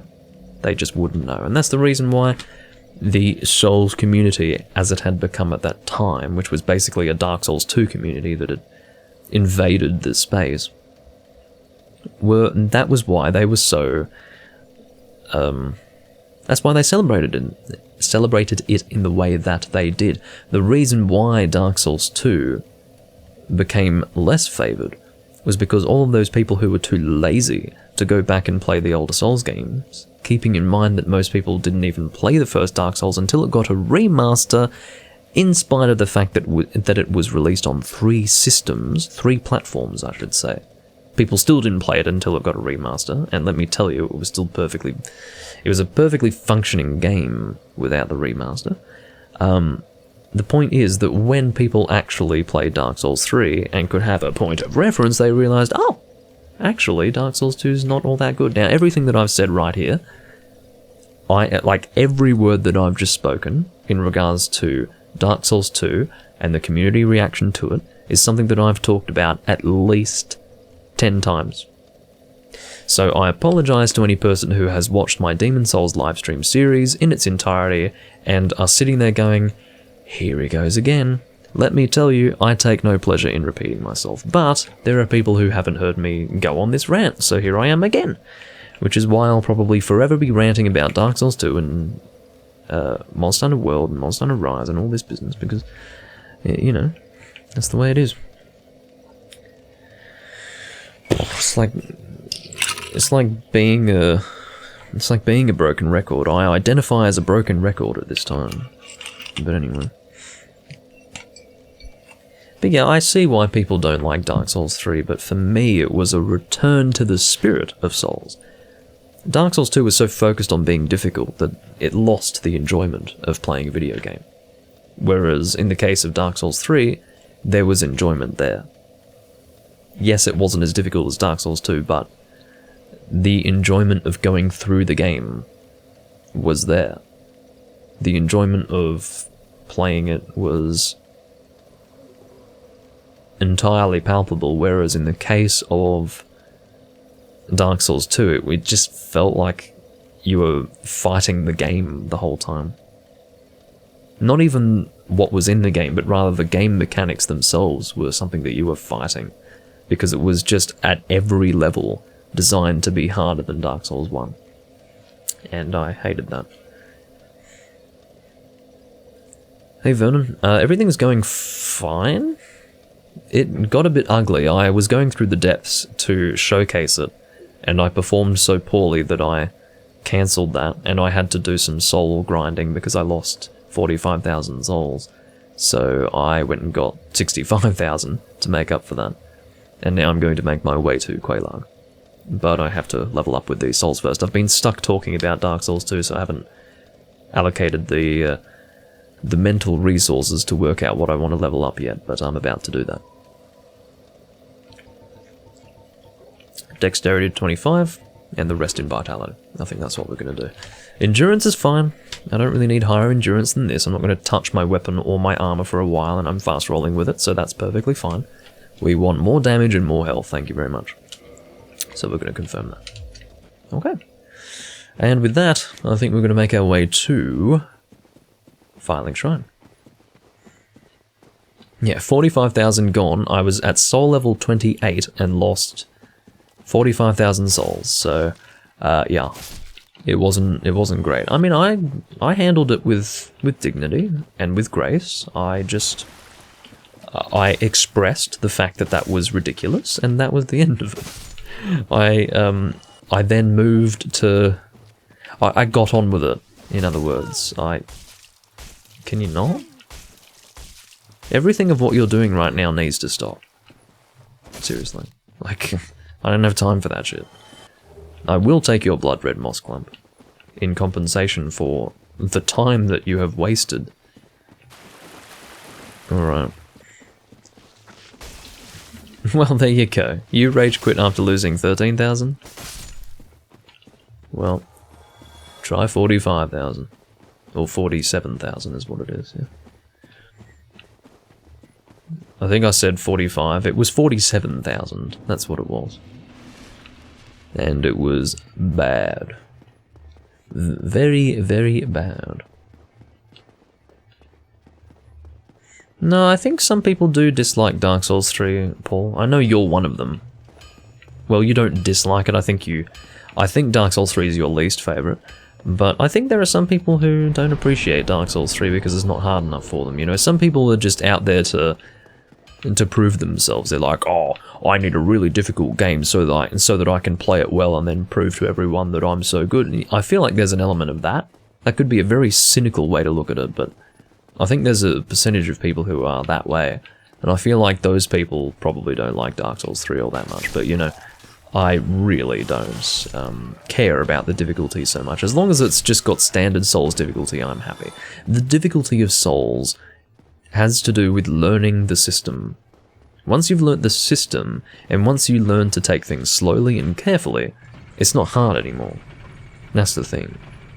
What's hard is learning how to play Souls, in my opinion. Just like Monster Hunter. But I feel like Dark Souls 2 attempted to depart from that. They tried to not have it be a learning curve, but instead just downright difficult. Which is not bad in and of itself, it's just the way they approached it was very lazy and uncreative and ultimately destructive. And I know that they realised that because that's why Dark Souls 3 was what it was, which is incredible, you know? I mean, they knew better than their fans what they had in front of them. And that was a terrible iteration in the series.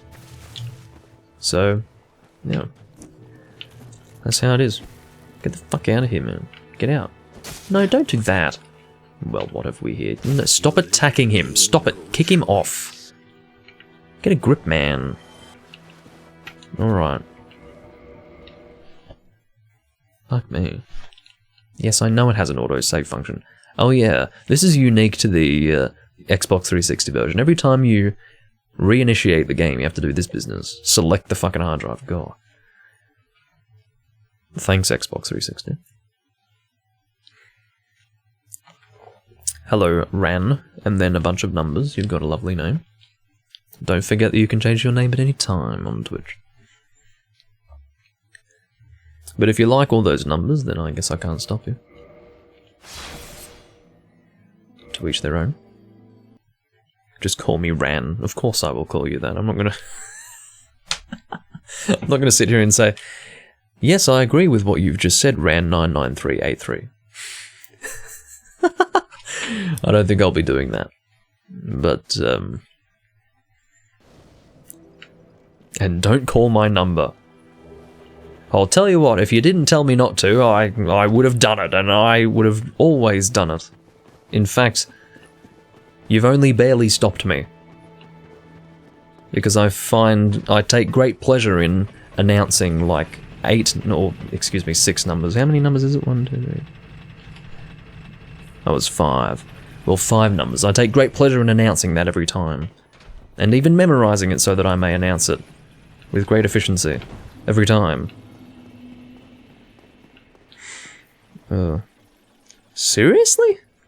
So many people do that you won't believe it. If you say so. I'm sorry that you've tuned into streams with people who feel it necessary to do that. I'm not gonna speak to their...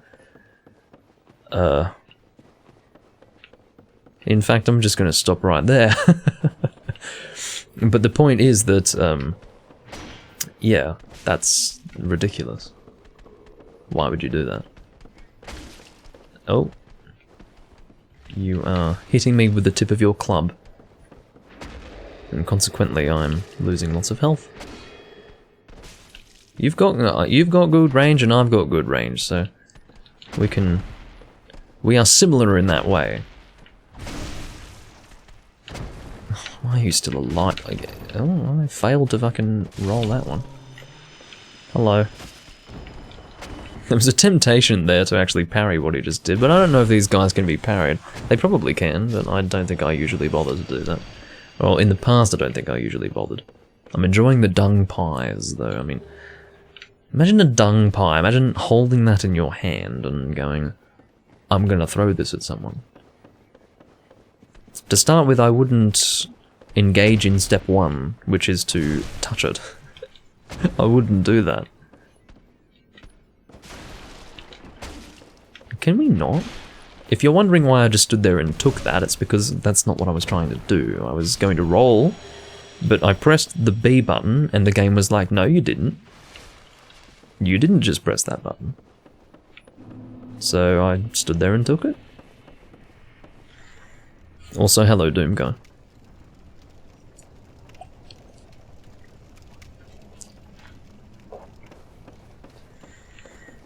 Alright, so we've got a chest here with, I think, a key inside it. Which door does that open? Is that the key to the... It's not the key to the seal, is it? I don't know what the fuck it is. I don't even know what that key opens, but it's something in New Londo Ruins, and it doesn't matter because I've got it, and I think it is the key to the thing that lowers the water. But anyway, I've got the key, and that's what's important. No, that's not what it is. It's something else, because key to the seal is given to you when you have the Lord Vessel. So what the fuck? I don't know, man. I can't remember what door that opens, but I do know that it is required to continue through New Londo Ruins, so yeah. I've got the key, and that's what's important. Leave me alone, creature from Blight. Well, I meant to say creature from the Valley of Defilement, but that works too.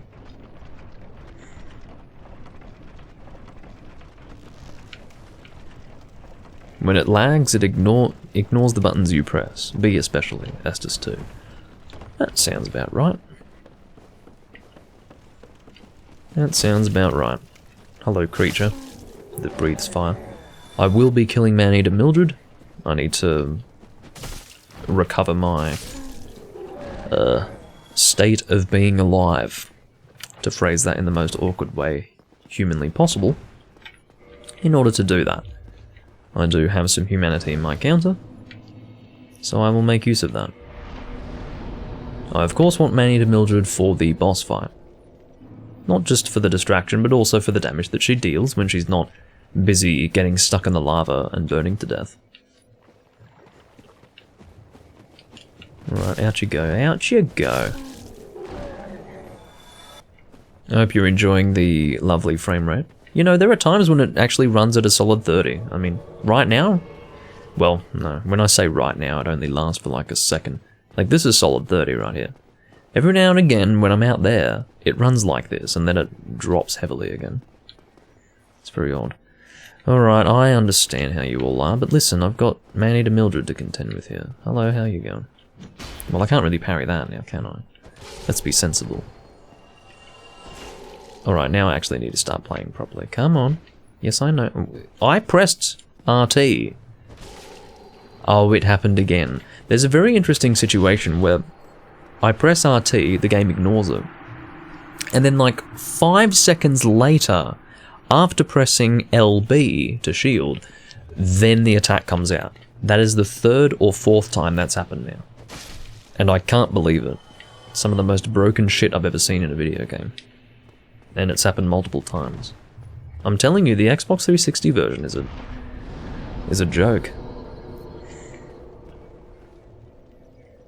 Oh, that's the key to the shortcut that I just went through. Thank you. I didn't know that. I always have the master key on hand, so, and I don't like going through the depths because it's dumb, so yeah. But thank you for that information. Now I know. I really did think it was a required key to get through New Londo Ruins. Turns out that I'm wrong. Quite frankly, it's not a very descriptive term for that key. Well, it's not an aptly descriptive term for that key because it's the key to the Valley of Dregs. More than anything, but anyway. Yes, it technically links to New Londo. I mean, I would go so far as to say that you're wrong, but I think you're right. Because it doesn't match up to my memories, but you're probably right, and I do thank you for the information. Just to give you a strange, I mean, that has to be the strangest thing you've ever heard, as far as someone appreciating what you've said. But, yeah, I appreciate it. Alright, so I do have some moss clumps. Here we go. You know because you don't choose the master key, I see. What do you usually go with? Black fire bombs?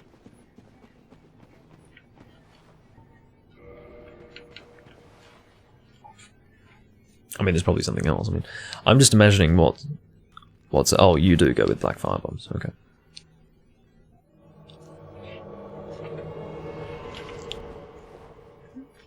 Cappadocia demon. That's a new one. Hello, Maneater Mildred. I like your sack. Put that on a shirt. Your sack suits you. Amazing chest ahead. Too bad. Too bad. I mean, you can still see it, but not in all its glory, I wouldn't imagine. Dealing reasonable damage. Could be better. I mean, let's use that gold pine resin, shall we? Do I have it equipped? I don't think I do, so I'm gonna use... Oh, fucking Xbox D-pad. I can't even see what I'm doing, and, like, I know it seems as if I am deeply deficient. But the only thing that's deficient, or shall I say insufficient, is this fucking controller's D-pad. And you should know what controller I'm talking about. I'm of course talking about the standard Xbox 360 controller, which has a D-pad that really couldn't have been worse. I think you could if you really tried make a worse D-pad, but I don't think they were trying to make a bad D-pad. I think they were trying to make a cheap D-pad. I think that was on the agenda. But as far as the worst possible one, nah. I don't think that was their goal. But they very nearly achieved that. I don't know what... I've never used a controller with a worse D-pad, I can tell you that. 12 years ago... In fact, I've got the controller. I'll show it to you. I've had the controller for about 12 to 13... I think 13 years I've had this controller. I'll show it to you. Even that has a better D-pad, and it's the same principle. It's just one rocking button instead of several individual buttons for the D-pad. Button is probably not the word, but it's a rocking thing. And even that's better than this fucking controller's D-pad, seriously. Can you stop breaking my gun? Get out of here. Alright, I'll show you that controller. It's a Logitech controller. In fact, I can show you the evolution of it.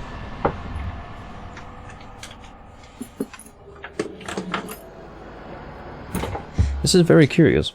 Oh dear, it's a bit dusty. I have to unwind it. I can't believe I'm doing this for you. I bought this controller. Excuse how dusty it is. I got this controller about 13 years ago. Hold on, let me try to present that properly. There you go. So this, as you can see, has a similar kind of thing. It's one single button that rocks around. Even this is better than the Xbox 360 controller fucking D-pad, I'm telling you right now. So this controller right here, very interestingly, I have a version of it that is more modernized. This is the original version, right here. This is the modernized version. How weird is that? Why do I have both of these? I don't know. That's something I can't very well answer. In terms of what's different, the circle... I don't even know how to describe that. I guess you'd say the mold is in a circular formation, whereas this is in a square formation. You'll hear the difference. Hear how it's getting stuck on the square grooves. As well as that, this is numbered. This is the original controller. This is numbered. And this has an Xbox style coloured XABY situation. As well as that, the original one doesn't have a button in the middle. This one does have a depressible button in the middle. They both have a mode button. Start. Oh, I see. Start and back are written here, whereas it's numbers 9 and 10 on the original one. You don't give a shit about this. What am I doing? You don't give a shit. Oh. You know, I realise this sometimes. That you guys just don't care. But... we might, you never know. Well... Okay, some person probably cares. One of the three... Okay, not three. One of the 25 people watching this VOD are gonna care. Maybe. If I'm lucky. But anyway. So we're currently sitting on 38,000 souls. And, I was considering consuming that soul, and then I realized that I was doing a dexterity build, and then I quickly stopped myself. I was like, whoa, maybe let's not fucking destroy the run. It wouldn't destroy the run, but it would be terrible. I do plan to use Quelaag's Fury Sword, because it is what you should do if you're doing a dexterity build. I don't care if you're sick of using the, whatever it's called, Quelaag's Fury Sword. I don't care. In fact, what I would say is that you wouldn't get sick of using it, because it's a great sword. Not literally a great sword, but it's a good sword. How about that? No one's going to get confused when I say good sword. A controller collector might care. Well, you know, I mean, that's valuable information that you wouldn't have found out unless you owned the controllers. You know what, I probably don't need to rest at this bonfire. It would be faster to homeward bone to the bonfire that I rested at to conduct reverse hollowing for the Execution of Meralda invasion. So what I will do is I will go and deal with Ceaseless Discharge, then, using the souls that I acquire from that, in conjunction with the souls that I currently hold from the Quelaag boss fight, I will level up at that bonfire that I will be homeward boning to. If that quite makes sense to you. Alright.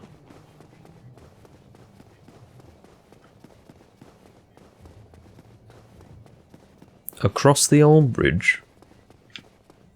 I mean, that's not even a bridge. It is used as one, but it was certainly not designed to be a footbridge, clearly.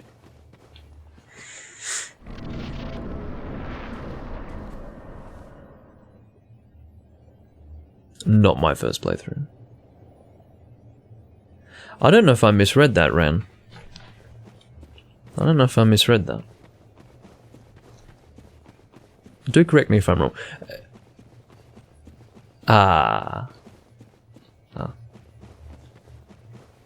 Just going to very quickly clarify something for you. When I explain the way the game works and what I'm doing,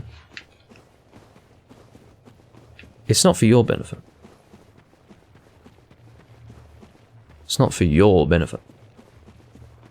It is for the benefit of any person who happens to be watching this who maybe hasn't played the game. Okay? This live stream is not being broadcast to you and you alone, although you may misunderstand that to be the case. And I'm sorry that you've misunderstood that, but now that I have very clearly outlined that that is not what's going on, I hope you realize that I will continue to explain that which might be obvious to you. Thank you. I realize that you might have played several hundred hours of Dark Souls, but the relevance of that point is non-existent. It's not actually a relevant point whatsoever. For the reason that you are not the sole viewer of this recording today. As well as that, I look for topics of discussion, and explaining what I do and why I do them serves for topic for discussion. That is what that is, so there you go. And look at that. Even live Beans is getting a benefit from what I'm saying. I was really expecting this to only be good for the VOD audience, you see. Because I record for the benefit of the VOD audience more than anything else, and then that usually translates into something that works as a good live viewing experience, but even Beans is getting that. Don't apologize for it, I'm just letting you know. I'm just letting you know. Because not everyone who watches this knows what they're doing. And it would be a terrible mistake to assume that this is being recorded for your benefit and your benefit alone. And here I thought this was for my benefit. Well, if it was for your benefit, Vernon, I mean, yes, it is for your benefit, actually. That is actually definitely for your benefit. because you're just going through Dark Souls for the first time, relatively speaking, and you'll be able to watch this in the future to get some information from it. But you know, it's for everyone. It's for everyone who wants to watch this in the future. I record things for the benefit of posterity, or not for the benefit of, but rather with posterity in mind. What am I doing with myself? I should be using the homeward bone that I said that I would use. But yeah, this is for posterity's sake, the fact that I explain these things in the way that I do. You never know, like some person might be watching this in 60 years and be wondering what this stinky old game called Dark Souls is. No, I mean, Dark Souls will be well known in the future. People might not personally have experienced it, but they'll know what it is, because it was a genre-defining thing. The advent of Dark Souls entering into the mainstream space was something that I think has cemented itself permanently in gaming culture. And I feel somewhat privileged to have witnessed that. I don't feel privileged in the sense that among the people alive today, I am unique, but I do feel privileged in the sense that in the next 50 years, that's going to be significant. It's going to be very significant.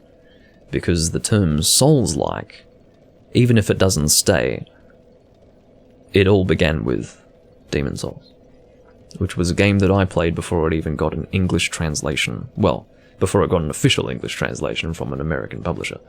But, yeah. I'm happy to have been there. Now, what are we doing with stats? Do we want to touch endurance, or are we leaving it alone? In fact, do we have any souls to consume at this time? No. We are keeping the soul of Quelaag, because otherwise we'd be making a terrible mistake. I'm tempted to get you to 30, and then leave you alone. I think that's what we'll do. We'll take you to 30, leave you alone, and then after that focus on... Well, I'm not going to hold myself to that. I will make my decision when I next level up, as far as if I carry Dexterity from 30 to some higher number. But anyway.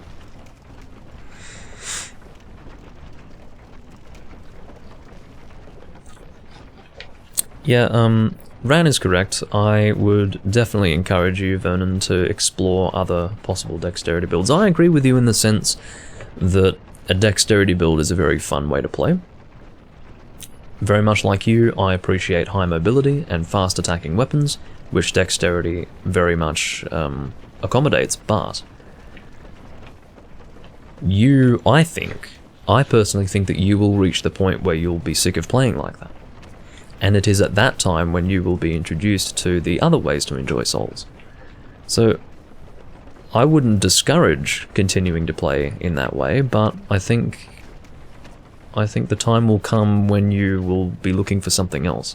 I just hope that you don't look to stop playing Souls because you have lost interest in a Dexterity build. I hope that you will instead explore the other options that are offered in the Souls game. In the search for replayability. That's what I hope.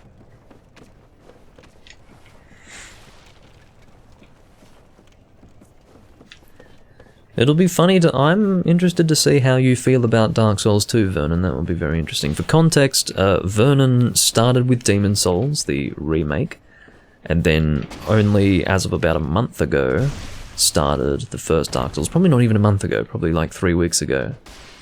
Started the first Dark Souls, and so he's, you know, in terms of Souls, he's still very much a person who's feeling his way through the whole thing.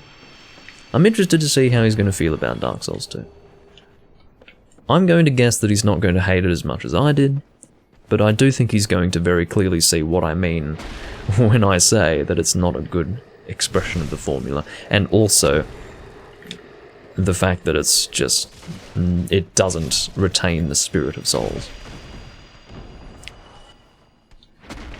I always used to say, knowing nothing of the production process, that Dark Souls 2 was basically a game designed by someone who doesn't fucking get what makes Souls special, and it turns out that that's exactly what it was. because Miyazaki was not present for the production of it, as I understand it. And I didn't know that in the past. I had no idea, but I could tell that that was about what was going on, because I could not make sense of that. I could not imagine the same person behind Demon's Souls and Dark Souls coming out with that game. There's just no fucking way. I couldn't believe it. I was so disenfranchised and so disappointed that I really, really didn't want to play that game ever again, but I eventually reached the point where I could play it again. And I'm kind of glad that I did reach that point, but still, it will always be the inferior. Not just the black sheep, but rather the sheep with the physical deformity that you learn to live with. That's how I would liken that to sheep.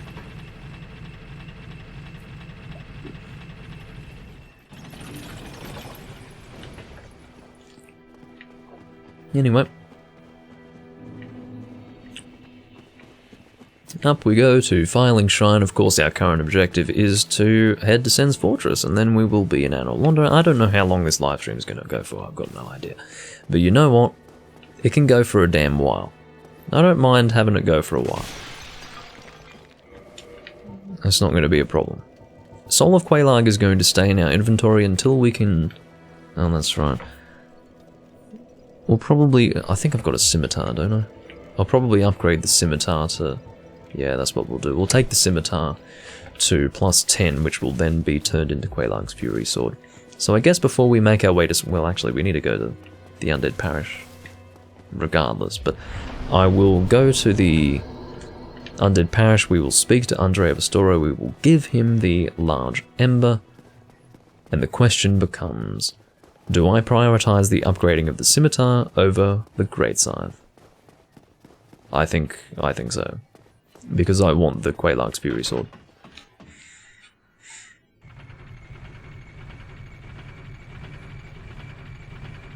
As you do then, StarCraft at times will take precedence over a Doomling stream, especially if it's at a time of day that you would not have expected me to be live for, or live during, I should say.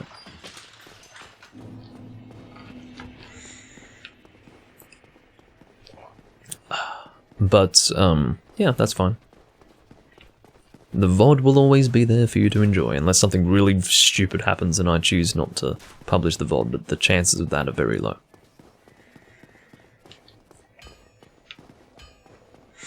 Yeah, I mean, absolutely nothing...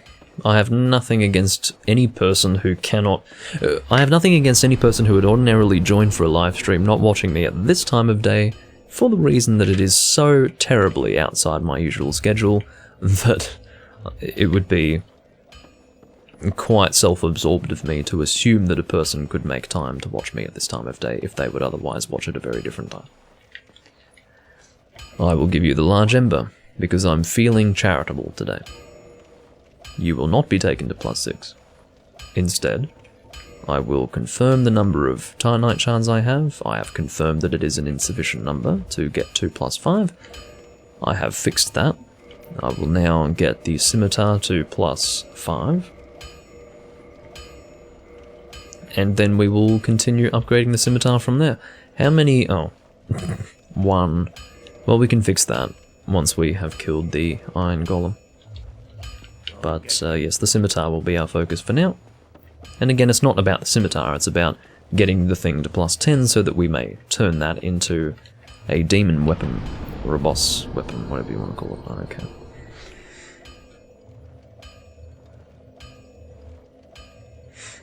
Where do you get the large ember? Well, Ran is correct. The depths. The area that I hate. Well, I don't hate the depths. I have historically found myself neutral to the depths. I don't have a problem with the depths, but I will say that today's recording has left me very, very displeased with the depths. But normally I don't care about it. Normally I just go through enough of the depths to, you know, rescue the Pyromancer and, and get the large ember, and then, you know, I don't have anything against it. But today, I'm by no means a proponent of the depths. I'm instead... Is exponent the antonym? I think so. Aside from the... I have to check that. I don't usually use the word exponent. Oh, get out of here. Hello. Yeah, you would, wouldn't you? Just when I'm ready to parry you, you would do your head attack. Hello. And you as well. I hate the pair of you. I really do. Get the fuck out of here, you motherfucker. I'm so glad that I was in position to successfully parry him. Instead of, you know, attacking the other guy. That would have really sucked. Good night.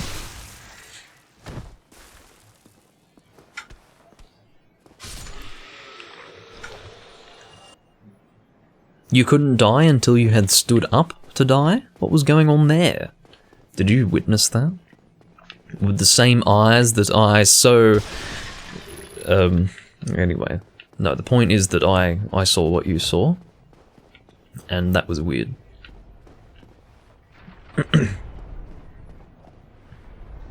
Got a tickle in my throat. Must be from all the whiskey. So this guy is a little problematic for the reason that he does actually have this fellow up here defending him. Not like specifically defending him, but in the effectively defending him in the sense that I'm being attacked whilst trying to kill that guy. But can you leave me alone? Seriously. But yes, we are currently going through Sen's Fortress, and this is a nice place. No. It stops being a nice place when weird shit like that happens, but anyway. Oh god, that was very awkward. I meant to do a running attack there, but it failed. But fortunately, this weapon has a lot of range anyway, so it's not a big deal.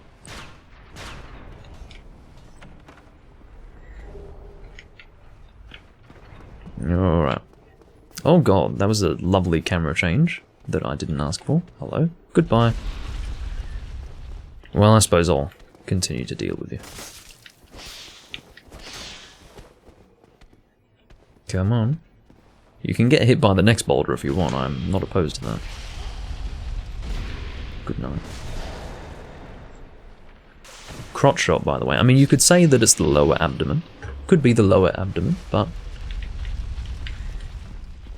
I would say that, for the sake of hilarity, yes, it is a crotch shot. I'm killing you because sometimes this guy chases you and then other times he doesn't. It is pure chance as to whether or not he does. But I will say that there is, in this area, the Ring of Steel Protection. Which is a good ring to have. In fact, I will equip it. No, I actually probably shouldn't, because... Would I rather have 48 poise versus 8 poise, or more physical defense? I've already answered the question for myself. I mean, no, I do not want 8 poise. Can you stop? Cease your fucking behavior. Oh god. Well, if it's 6 AM for you right now, Run, that means that my typical streaming time would be more appropriate for you. And that also means that you're probably in the US. My typical streaming schedule is best for people in the US. So, there you go. Oh, fuck off. Yes, I'm already here. Paul, I skipped the depths. Well, you know that I skipped the depths, but yes, I'm already here. I finished off Quelaag, killed Ceaseless Discharge, and now I'm here. So, as I said, like, it was such an incredible waste of time to even bother with the depths, because that is a much slower process than what I'm doing here. All of this I can do in a very systematic and calculated way, but in the case of the depths, that is not really something that I can do quickly and without fuss. In other words, it ends up being a bit dramatic. Like, losing 47,000 souls and all that stuff. Hello. Good night. Yeah, that's a crotch shot. Forget lower abdomen, that's a crotch shot. I don't care who you are, but that's a crotch shot. Okay. Hey! Man Serpent Greatsword, that is a very low drop chance. Not incredibly low, but low enough that that's significant. It's sort of like getting the Night Shield from a Blue-Eyed Knight back in Demon Souls. Okay, so I save my firebombs for this moment here, because keeping this guy alive for what I'm about to do is a terrible idea, and I would recommend against it. If you've got ranged capabilities outside of throwing firebombs, then that's great too, but I don't, so I probably have throwing knives or something, but I don't know. I can move at a normal pace here and then slow down for this, if I want to, but I don't think I want to, actually. I'm feeling a bit naughty today. Alrighty. And that's Sen's Fortress, basically. Like, we've basically completed Sen's Fortress. There's more to this area, but provided we don't mess up this falling thing that we're about to do, yeah, we're fine.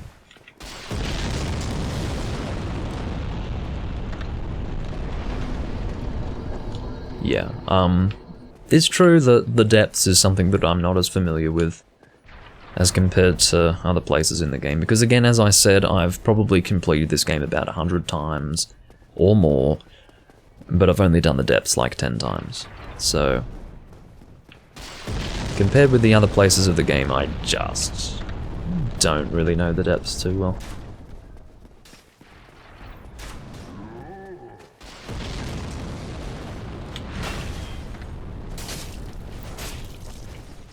Yeah, come on.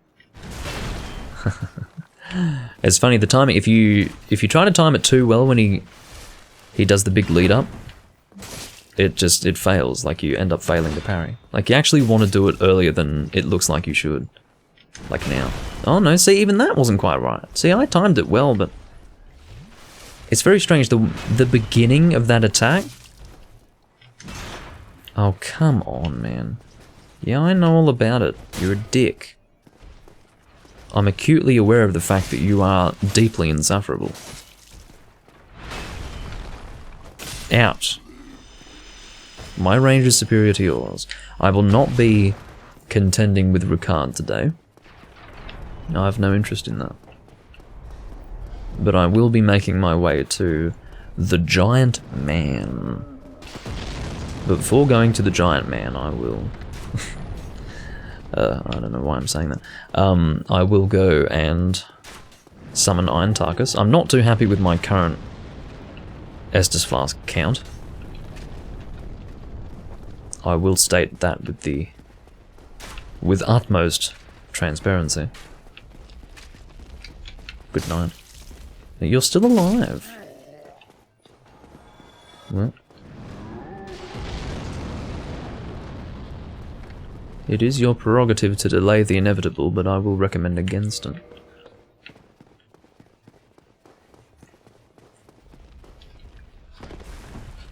Hello, Killer Dragon.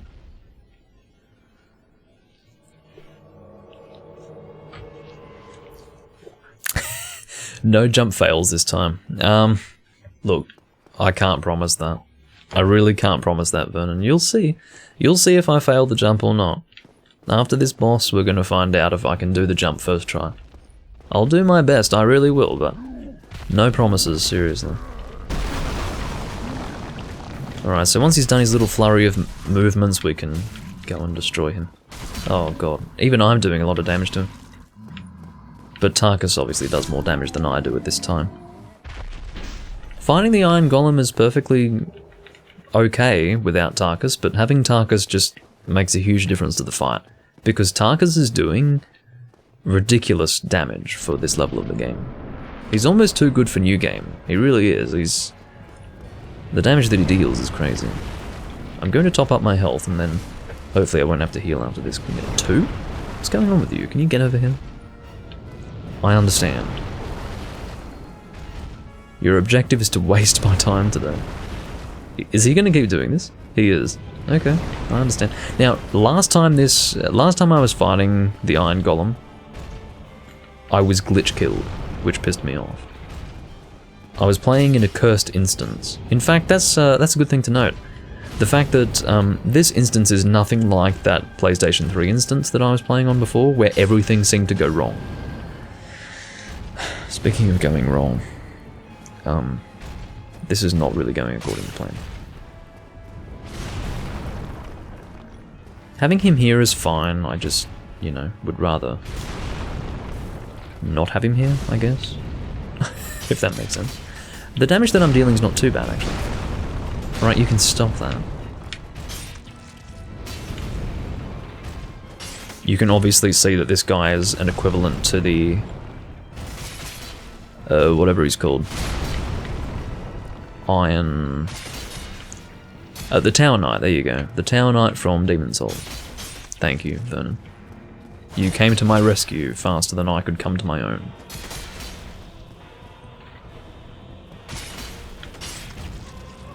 Yeah, clear Tower Knight equivalent. But less obvious as far as attacking the legs is concerned. Maybe not less obvious, because obviously that's really all you could hit, but the point is that here the benefit is not attacking a weak point once he's fallen down. The idea is to get him close to the edge and then get him to fall down so that he falls off the edge. But you can see that that's not necessary when you summon Diatarchus, because he's dealing so much damage that you don't really have to bother with that. You can just muscle him to death. Or muscle your way to the killing of the Iron Golem. Anyway, with that oh god, didn't mean to fall down there. That's not the end of the world, it just means that I now have to take a bit of a longer route to get to where I wanted to go. This is not what I wanted at all. I have a solution to this.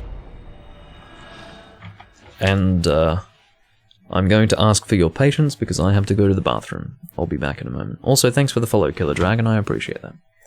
I'll be back in about 2 minutes.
Time to lose souls? What do you mean?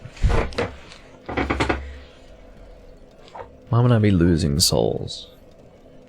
You talking about me going to Anolondo? I won't be losing souls in that place. No way. I've got Anolondo down pat. I regret to say that my time with Paddy is almost at an end, but you better fucking believe I'll be getting another bottle of this. Not like today, but in about 4 days' time I'll have another bottle of this ready to go.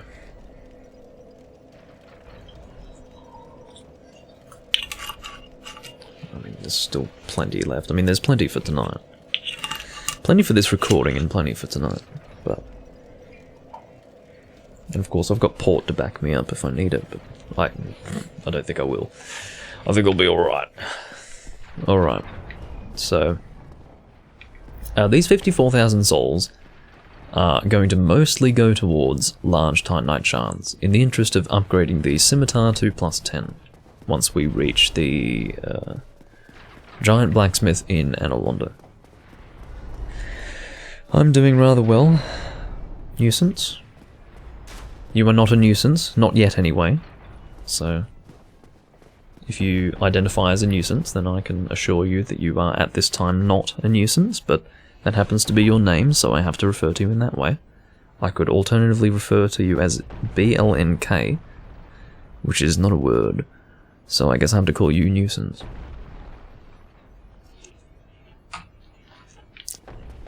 But yes, I'm doing very well.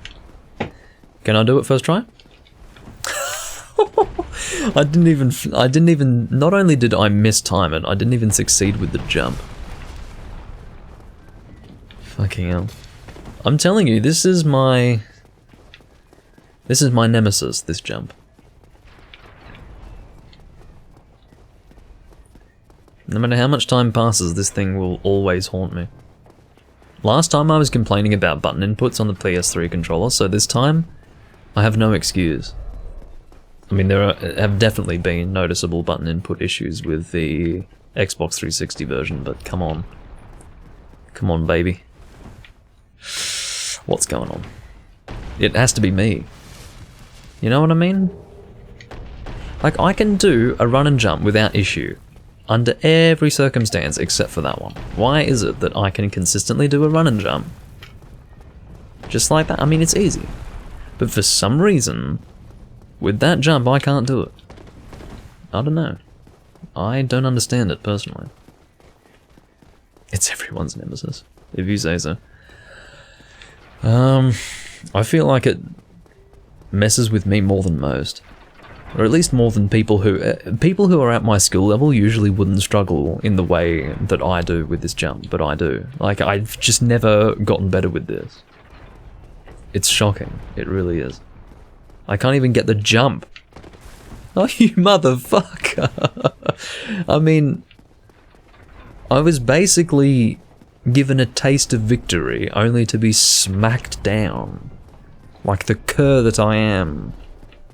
The talentless cur that I am. Ugh. I'm not even gonna heal after that.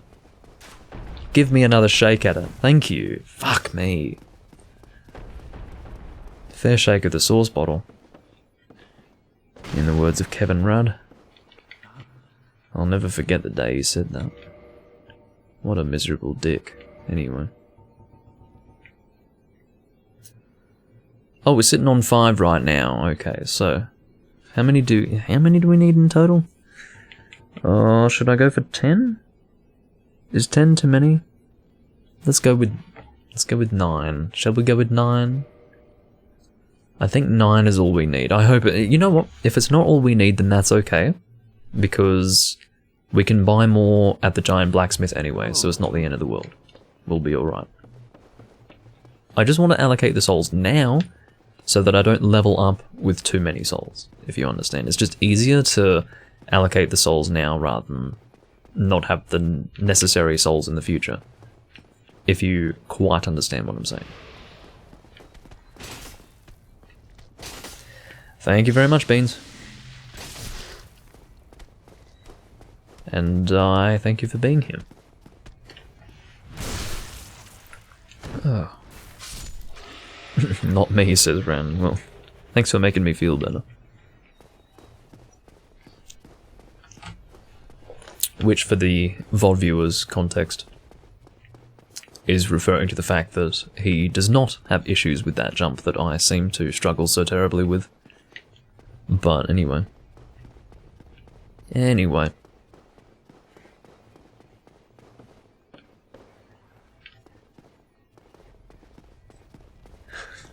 Come on.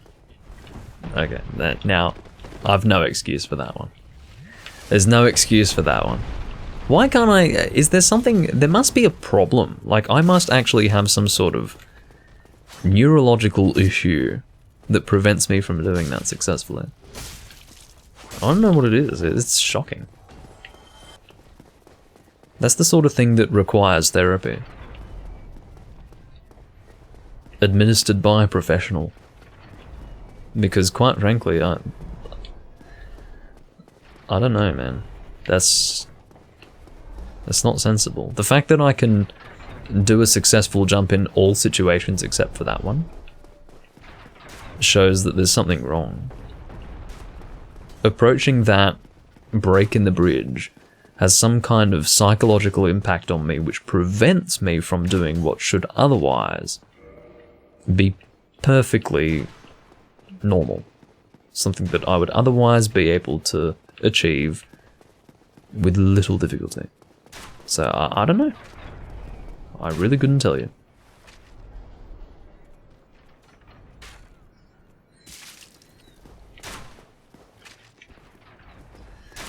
Well, I'll tell you what, life is easier at 60 FPS.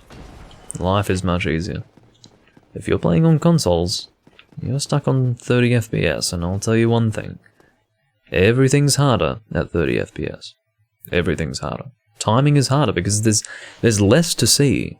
The more frames you can perceive, the easier it is to evade. Now that doesn't relate to the jumping thing, but it kind of does. It almost relates to it. Not really, but that's the essence of difficulty.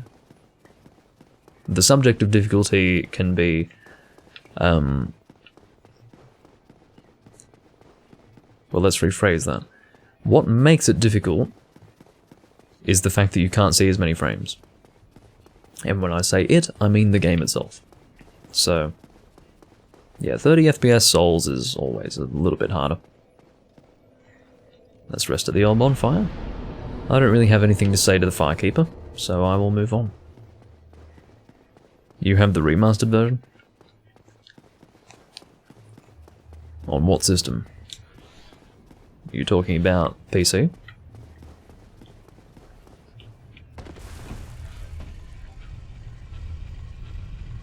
Yeah, it has to be psychological. I have some weird thing that prevents me from doing that jump properly. It's very weird.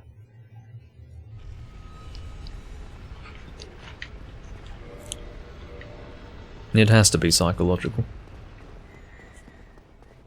I have to say, like, this is not a Fashion Souls build right now. I've got a very ugly setup. I was reminded of it because I remembered that I was about to be fighting the gargoyle here, and I've got his helmet. I wonder if he's, regretting the fact that he must kill me, because he and I share the same fashion sense. He's like, oh fuck, this guy's actually got a pretty good look going on. You know, I'm speaking for the gargoyle at this time, obviously. Can you not?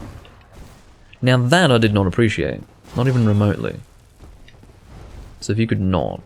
I'm healing at a rather risky time, but that's alright. I didn't lose too much health there. I can probably survive the rest of the fight. Yeah, stop with your behavior. I'm ready to destroy you now. I was expecting him to die with that. I was genuinely expecting him to die. But that's alright. I don't need a second gargoyle helm. I do not require a duplicate gargoyle helm.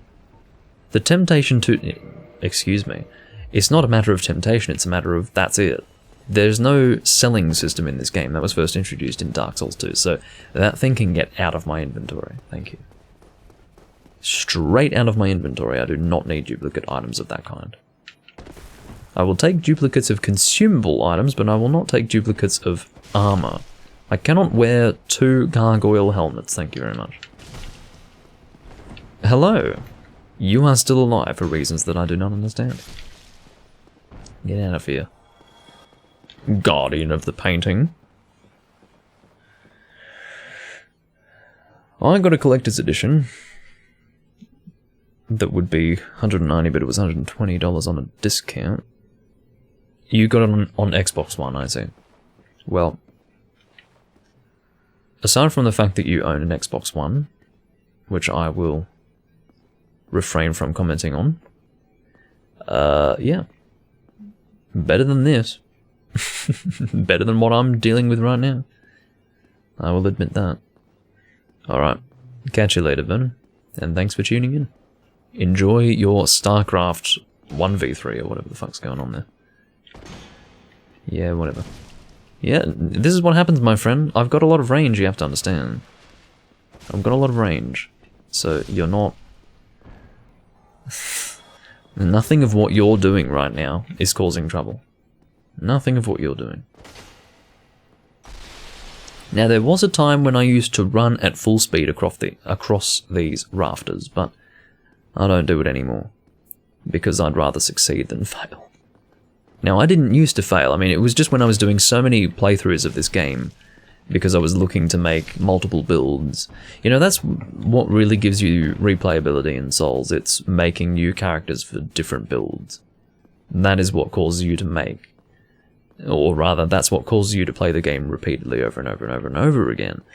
When I was doing that, I got to the point where I was so comfortable with these rafters that I would just run across at full speed.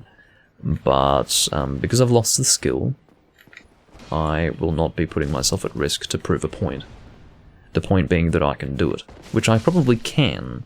I'd say there's about a 70% chance that I could run across these rafters at full speed and not have a problem. But I would rather have a 98% chance of success. So I'm going to stick with walking across. Thank you very much. Hey, don't blame me for having an Xbox One. What the fuck? No, it's not a matter of blaming. It's a matter of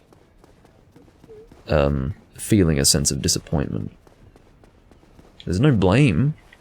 I wouldn't blame you for making an uninformed decision. Anyway, I'm gonna promptly put an end to that topic of discussion. No, I mean, look, I don't even want to start. But look, if you have an Xbox One, if you own an Xbox One and you enjoy it, then that's okay. That's okay. If you got enjoyment out of your Xbox One, and if you got use out of it, if you got value for money out of your Xbox One purchase, your purchase was fine.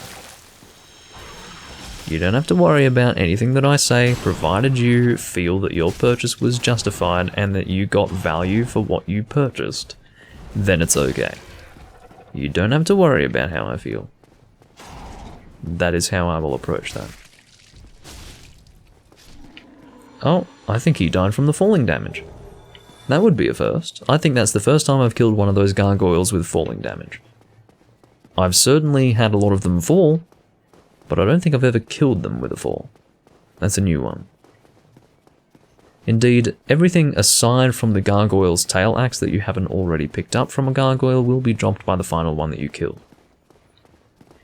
So, I got the halberd and the shield.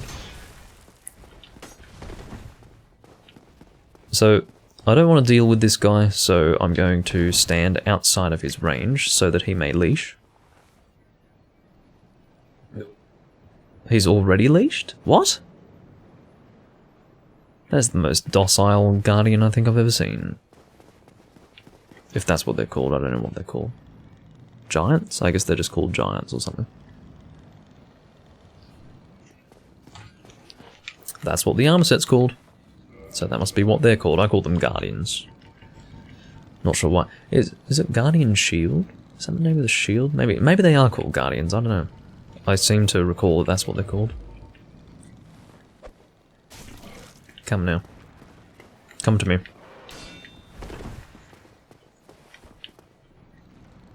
You can miss me with the fucking ranged attacks, my friend. Get over here. I realise that I initiated the confrontation with a ranged attack, but I'm not here to play fair.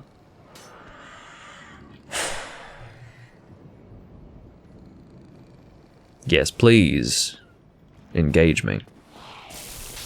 Okay, I understand. Your objective today is to completely and utterly enrage me.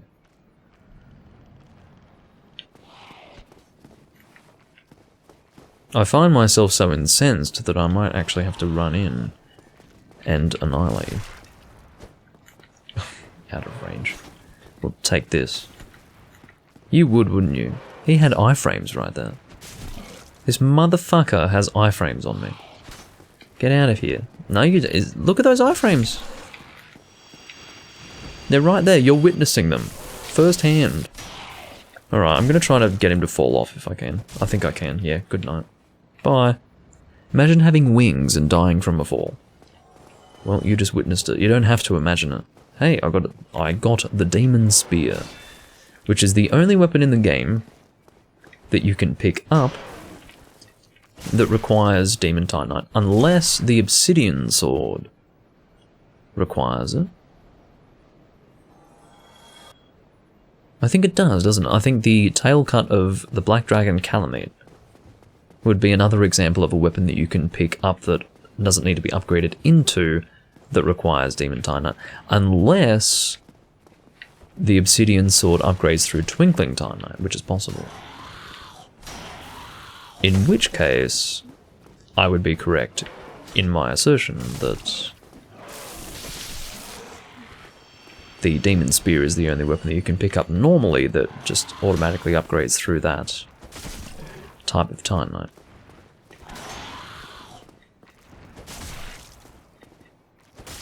But anyway. There you go.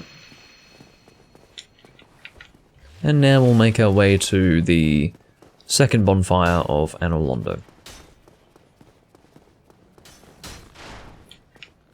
If you know the parrying, or the parry timing for Silver Knights, this will be much easier for you. I'll just wait until he stops shooting. No, I'm not gonna wait. I don't have the patience for that shit. There's no real reason to. Alright, one more.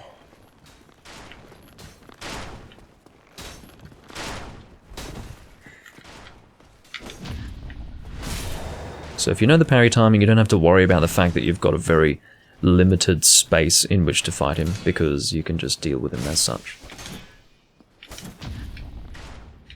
There we go. Was kind of lacking stamina there.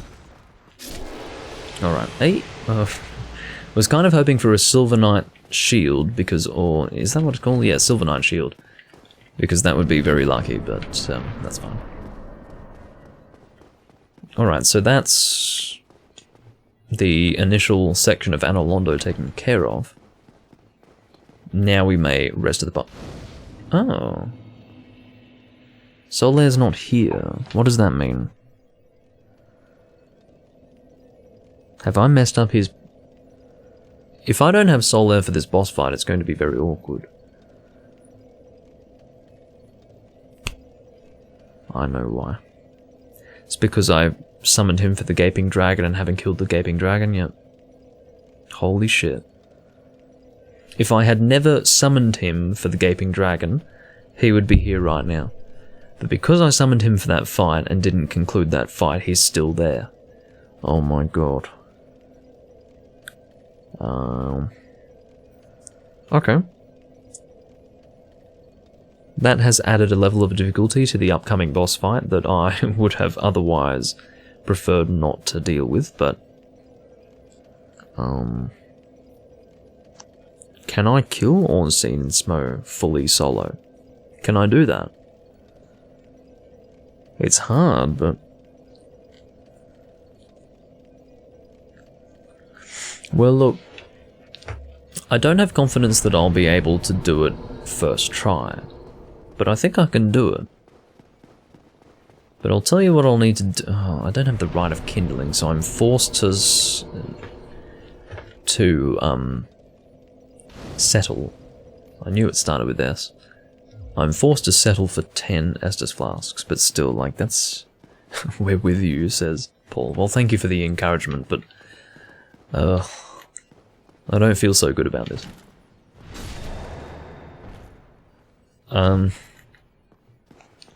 We'll see how I go. I will try.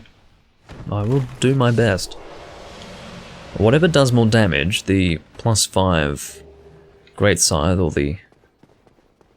whatever it's called, Quelaag's Fury Sword, I'll use whatever deals more damage to the boss. But I'm thinking that Quelaag's Fury Sword will do more damage. Because while the Great Scythe +5 is good, it's only +5, so... Oh, I'm surprised that you're still alive. Get out of here.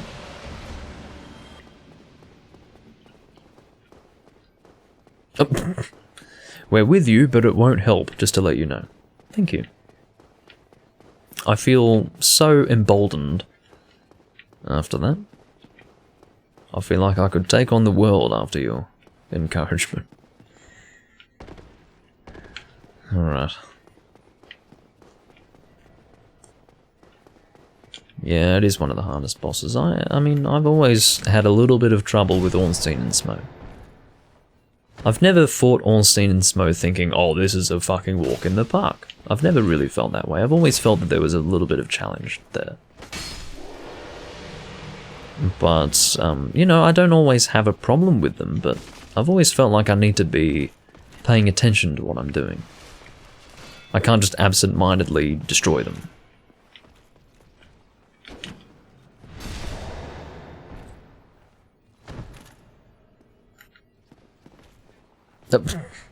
Well, as usual, I didn't even know you were watching in the first place, Potato, but welcome.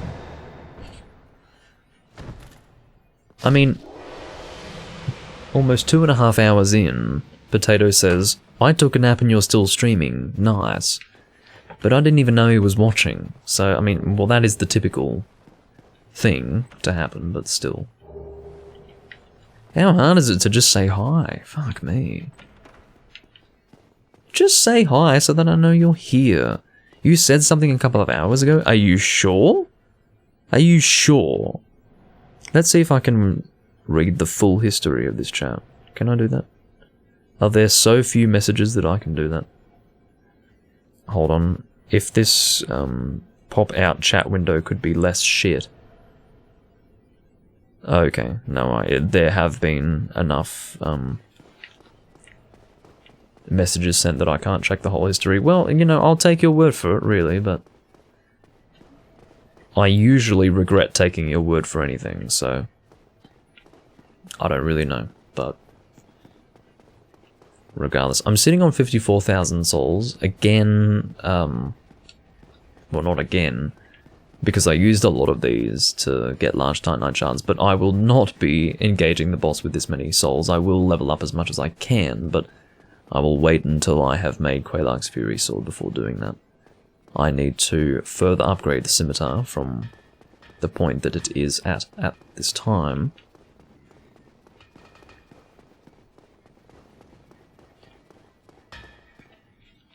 And then, hold on. Reinforce. We want to reinforce scimitar to +10.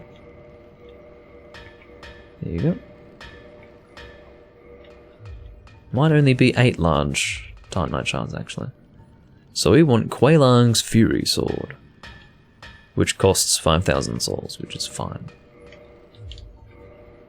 Now, do we have any Demon Titanite? We do. We have 1.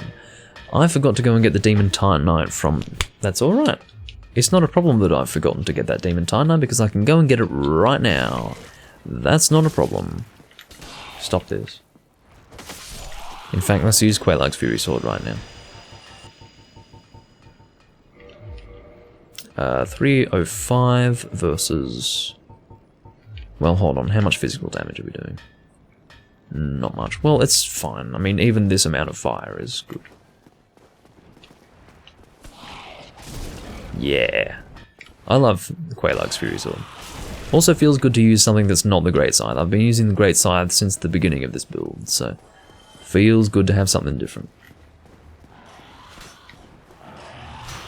When I was in the sewers trying not to get cursed is when you spoke to me. Well, I can imagine why I didn't notice you saying something, but I'm still shocked that I didn't notice you say something.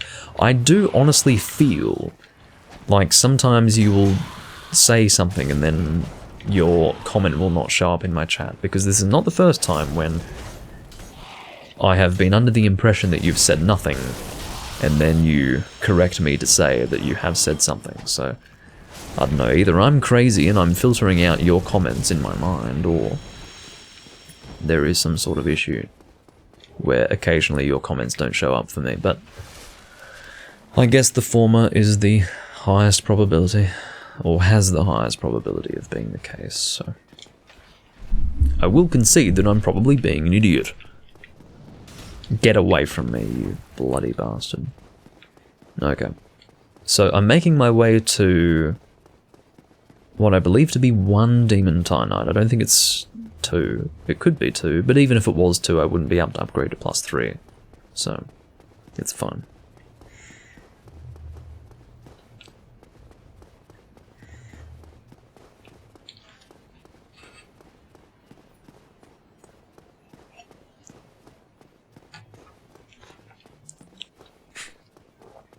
I was about to say, what the fuck is that glowing on the ground? And then I remembered that that's the gargoyle helm that I dropped. Fuck that. I don't need that. It's sitting there desperately begging to be picked up, but actually it will remain there until it despawns. It is 1 Demon Titanite, but that's all I need to upgrade you to +2. As far as how many I get from the next Prowling Demon, I don't know, but the upcoming Prowling Demon is pretty hard to kill. I won't deny that. He's very strong, he's one of the strongest in the game. The Prowling Demon of Anor Londo. The only one that's harder than him, I think, is the one from Lost Izalith. The respawning one. So, yeah. This isn't going to be too fun. No, the one from the 4th one in Sen's Fortress is harder, I think.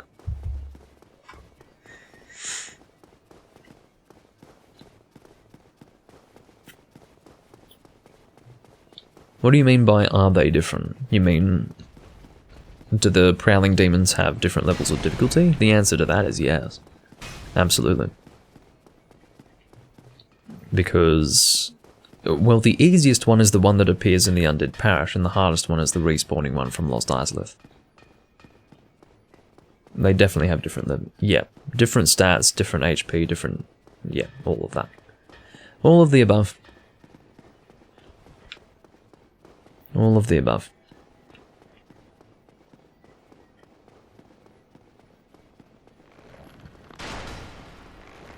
The easiest are the Catacombs and... Oh look! It turns out that Solaire doesn't have to physically be at the bonfire in order for his summon sign to appear, which makes me happy to see. It means that I am not forced to solo Ornstein and Smough. I'm very glad to see that. Very glad to see that. That is a welcome sight, to be sure. What am I doing? Fighting you, that's right. Which would be a much better idea with a +2 Quelaag's Fury Sword. But I guess I'm in challenge mode right now. Hey. Broke his guard there. That was bad. Whew.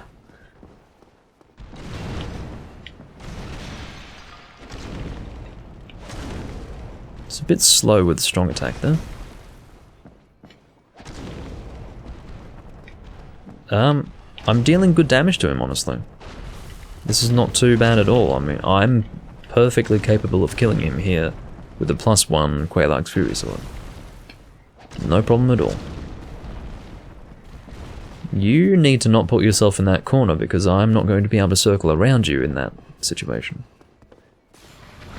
You can do that, you're quite welcome to do that, because that gives me a good opportunity to attack you.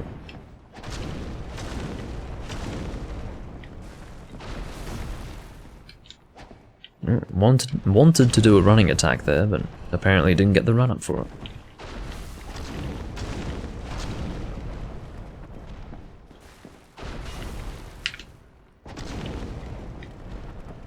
Come on. Do whatever you want. Your death is inevitable, my friend. Okay, that was a bit aggressive of me. I put myself in a bad situation by doing that. Good night. You giving me 2? Please give me 2. Yes! That means I can get this thing to +3 before I fight Ornstein and Smo. That is encouraging, to say the least. What the fuck? Oh god. Look. I know he does this for attention, but I have to read it because it's funny. Some guy in the Twitch chat, for the benefit of the VOD viewers, named Sif6Ray, has sent the following in my chat. Hiya, I am Sif, the great grey wolf, Sif's brother.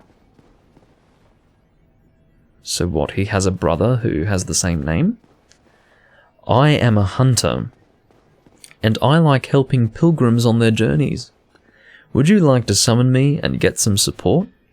You can choose any level of help. Light, bow, medium, sword, strong, chaos. So what ya say? What I say to that is what was the point of any of that? Everything of what you just said was totally pointless, but sure. My answer overall would be sure. As you do. Okay. That is a +3 sword. And I might homeward bone. Oh, do I want to waste a homeward bone for that? I suppose not. I don't have too many of them. Oh, I accidentally pressed the Xbox button. That gives me flashbacks to the days when I wasn't used to the Xbox at all.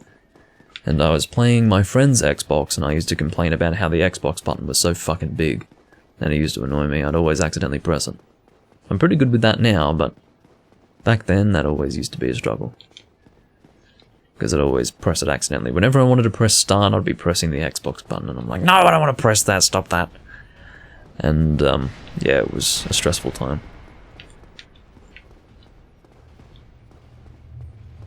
Six is like G, so it's Sif Grey. Okay, so it's not Sif6Ray, it's Sif Grey. And I'm very sorry to hear that Sif Grey was already taken. His response to what I've said is pointless. I don't get it. Farewell. I suppose I've just walked out on the greatest opportunity ever offered to me. And I'm deeply regretful of my foolish decision to walk away from the help that was so selflessly offered to me by the great Sif Grey, brother of Sif the Wolf. Of course it's a kid. No person over the age of 12 would type what he's just typed. Anyway, the point is it's funny, and I read it for that reason.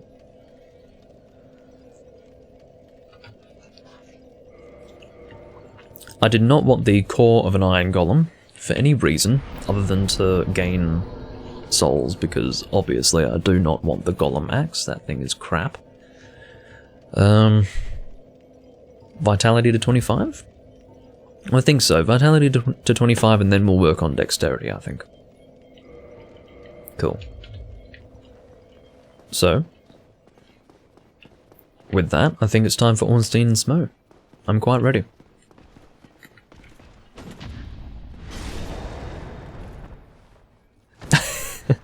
Where is the emoji with crying, bursting out eyes when you need one? Yeah, well, that's only on my Discord, I'm sorry to say. But yes, that would be the appropriate reaction to that situation. Ultra Joy is the name of that emoji. And there are many different versions of it that I like to use.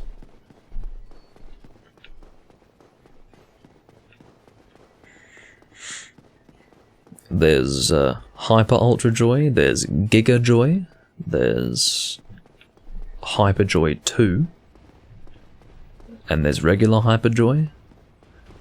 And there's a lot of joy going on, basically. So you could also type. You could also go with Ultra Joy 2. Ultra Joy 2 is pretty good.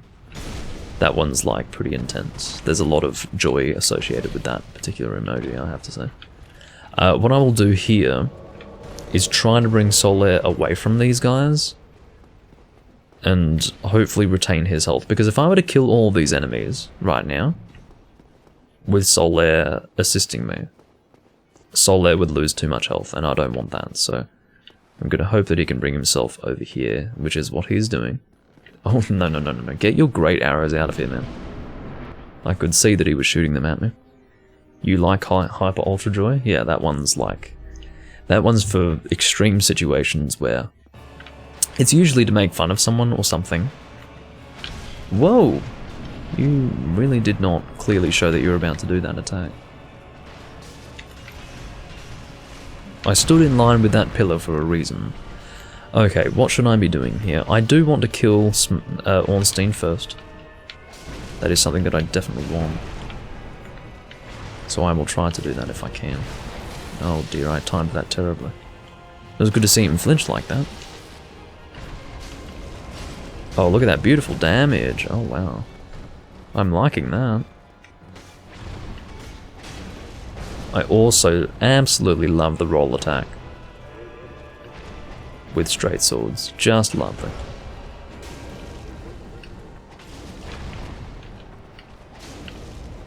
Ornstein's not going to last too long. I barely got that sentence out before he was already dead. Goodbye. Goodbye. Whoa. I was really intending on targeting them, or targeting her there, but that didn't happen. Yes, Smo is female, which I only found out several years into my Souls experience. I think I found out in 2013, and it was a bit of a shocking revelation, to say the least. Did you know Smo's laugh is actually the same as the Fat Official? Okay, I didn't even know Smo had a laugh, to be completely honest, but that doesn't surprise me too much. I guess all exceedingly fat people have the same laugh or something in the Souls universe. Maybe that's the canonical position on that matter. Is it good night for you, Solaire? Yes, it is. That's okay. I don't need your assistance. You have done very well to survive this long, Solaire. You really have. You've done very well in doing that. Ouch. I'll be alright. Just line up with this pillar and heal.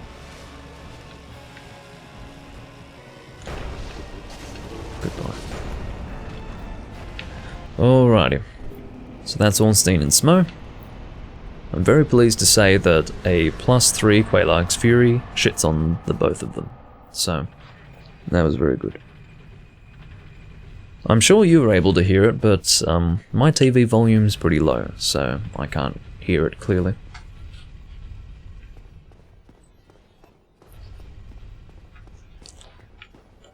Alright, light the bonfire, and go and speak to Guinevere.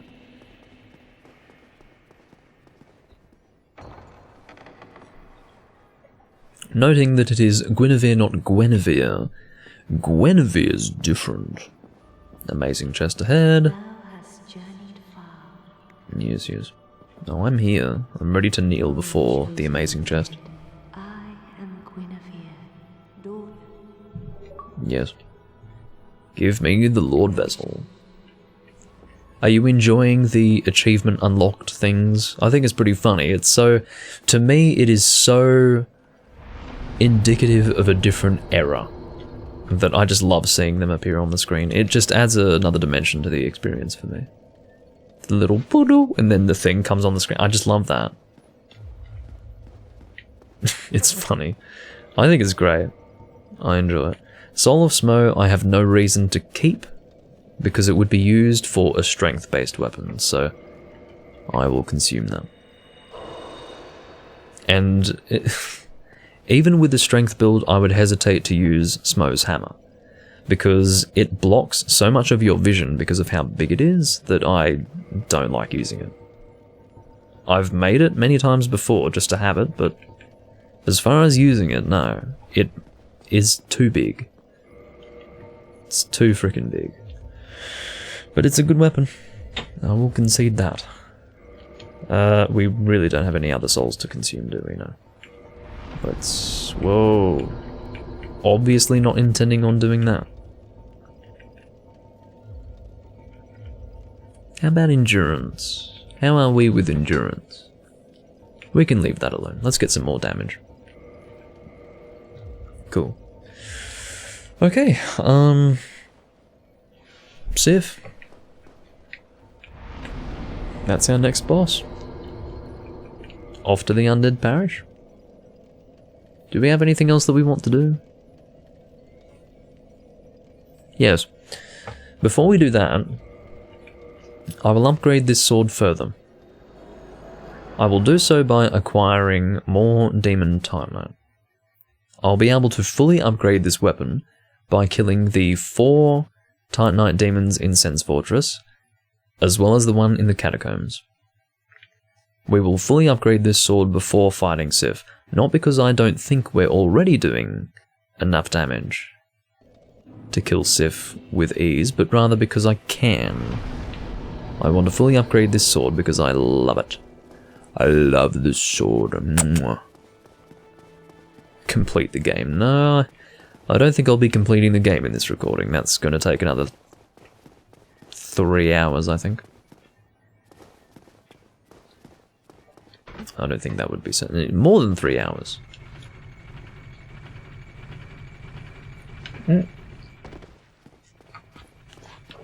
Almost messed that up. But yeah, what I was going to say was that... that was stupid. Why did I do that? I should just do a regular roll. If I'm fast rolling, I don't have to do a jump for that. But yeah, what was I going to say? The DLC adds extra time onto the process. Without factoring in DLC, it wouldn't take as much time, but yeah. Fuck off, Framed.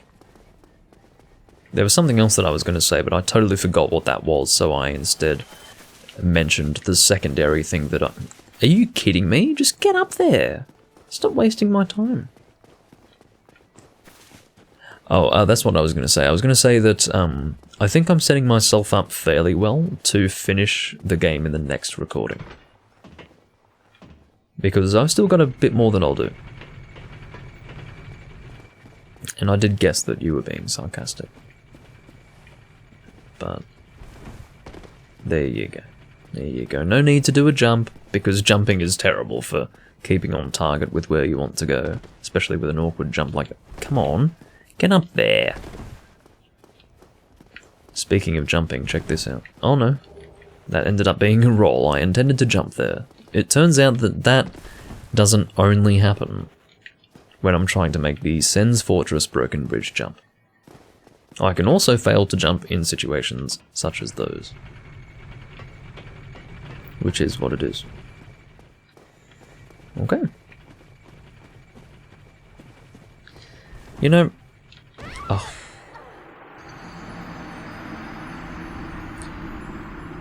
There's a very, very deep meaning behind what just happened there. I was about to say to you guys that... this is what I was about to say. I was about to say, you know guys, I have to say that I love life right now.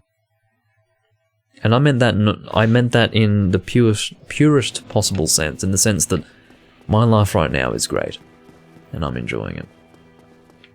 And then I died before I could say it. That carries meaning. That probably means, well, be careful, Doomly, because life can change at a moment's notice. Enjoy what you have while you can. Oh, come on. Yeah, enjoy what you have while you can, and prepare for life to throw you a curveball at any time. That is the message hidden in what just happened there. Ultra joy. That is definitely an ultra joy moment. At least I've got the key. At least this is the last time I have to succeed in the jump. That's one good thing. Clearly I fluked the first one. Now I have to try to fluke it again. By the way, I should explain what I'm doing. I'm returning to the Undead Asylum because I'm going to fight the Titanite demons in Sen's Fortress. What that requires, well not requires, but what would be very, very good to have when doing that is the Rusted Iron Ring.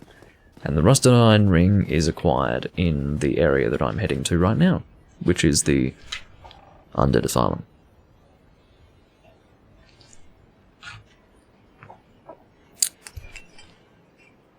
Is this the last paddy pull? This might... No, that's too much. That's like 4 shots right there. That's more than what this glass can reasonably handle if we're using this glass correctly, so I'll pour a double with it. Oh, let's do that. There you go. See, there's that much left. And there's that much in the glass. That's about a double shot. About. Maybe slightly higher than that's a double. Let's say it's 1 3/4. Something like that. I'm only estimating. I don't shot measure. I think that's dumb. You know, I'm not a bar. I just consume my beverages as I see fit. There is one purchase, and that is for the bottle. And then I don't have to worry about it after that. So yeah, I don't comprehend shots. Although I will say that when I go to the bar, I always purchase my spirits in doubles. Although I don't often ask for triples because that's a little embarrassing. It's sort of like saying, hello, I'm an alcoholic, hello. It's a bit like that. I usually purchase in doubles.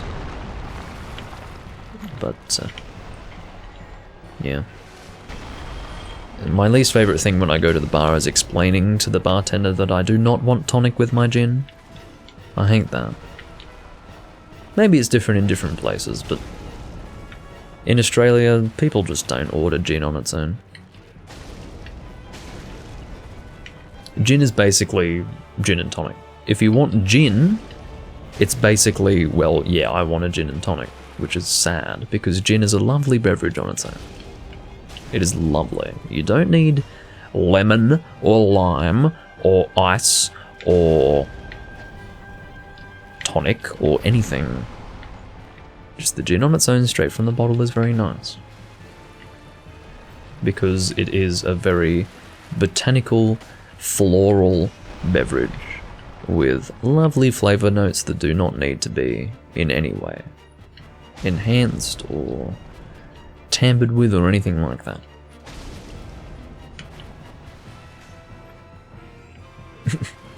I'll have a Coca-Cola, please.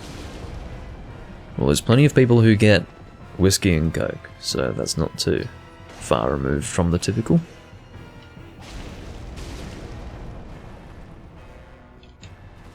But in my opinion, the Coke does a disservice to the whiskey, almost regardless of what whiskey it is.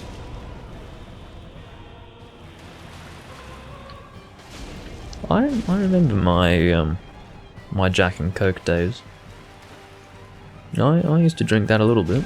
Not too much. I mean, that was my introduction to whiskey, like a lot of people, you know. You don't really start drinking whiskey straight. I did a similar thing with coffee, you know. Much like I did with whiskey, slowly developing a taste and a tolerance for it. And by tolerance, I mean dealing with the strength of the spirit, you know. It's a very high alcohol level, so you have to sort of build yourself up to it. I did the same thing with coffee, with black coffee. There were two things that worked in my favour for drinking black coffee. The first was drinking imperial stouts, which very much introduced me to strong coffee flavour. But as well as that, it was affogatos. I used to, at my old workplace, every now and again get an affogato. even though I had no desire to drink straight black coffee. But I said to myself, you know, I'm actually going to introduce myself to black coffee slowly by including ice cream with it. And after having maybe a total of, let's say, 5 affogatos, I was able to drink straight black coffee without issue. Which might have been helped by the fact that I was used to the flavour of imperial stouts, which are very much like dark chocolate and black coffee in flavour. But, you know, black coffee I very much enjoy. And I feel like affogatos really helped me to develop that appreciation. Hey, got the Black Knight sword. I still haven't picked up the rusted iron ring. I will obviously be doing that. I'm taking care of everything that I can take care of in this location while I'm here. That's why I haven't gone and grabbed that yet. But, yeah. Whiskey. There's nothing wrong with introducing yourself to whiskey by having Jack Daniels and Coke. There's nothing wrong with that. But don't stay with that forever. You know, there are some people who will drink that forever and never progress beyond that point. It's a little bit like riding a bike with training wheels at the age of 40. It's kind of like, oh, come on, man. You can, well, no, I would say that there is no situation in which an adult would put training wheels on their bike for fun, but, I mean, you're welcome to still drink Jack and Coke if you want, but to have that be your only whiskey experience is a bit sad. Because, again, you wouldn't add Coke to a real whiskey. Jack Daniels is alright, you know, it's honestly okay. I'm not too much against Jack Daniels. It's a fair spirit. It's one of the better cheap spirits out there. But there's a reason why I am not averse to drinking it with Coke. It's because it's not really an amazing spirit. Any good whiskey is not to be mixed with Coke because you will lose the finer points of what makes it special. In amongst the Coke flavour. You're free to drink cheap scotch with it though. I'm sure there are some people who say that all scotch should not be had with Coke. No, you're welcome to. You want to get your Chivas Regals and your Black Douglases and your Dimples and all that business, yeah, go for it. Your cheap scotch blends, oh, don't worry about it. They're shit on their own, so you may as well have them with Coke. But, yeah. Point is that not all scotch is created equal, and not all Irish whiskey is created equal.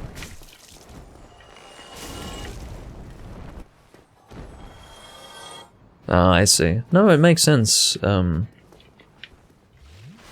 appreciate that point of view. Paul. Paul says that this weapon is very much a weapon for casuals. I would agree with that. I would agree with that. But I find this to be a very fun weapon to use. I don't care about who uses it.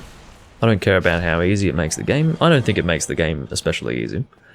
But I would say that, yeah, it's probably used by entry-level Souls players. But I don't care about that. I think it's a fun weapon to use. And so I will use it. I think it's very attractive visually. I love the fire effect that it has. I love the effectiveness of it. I think it's a great weapon. And so I shall use it. I realise that it might not offer unique gameplay on a visual level, but fuck me. I enjoy the weapon, so I will use it.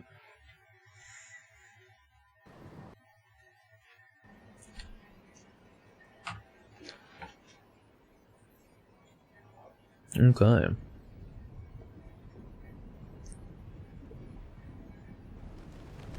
Oh, alright, I don't need to see all of this. And then you place me back here. I don't want to be here, thank you.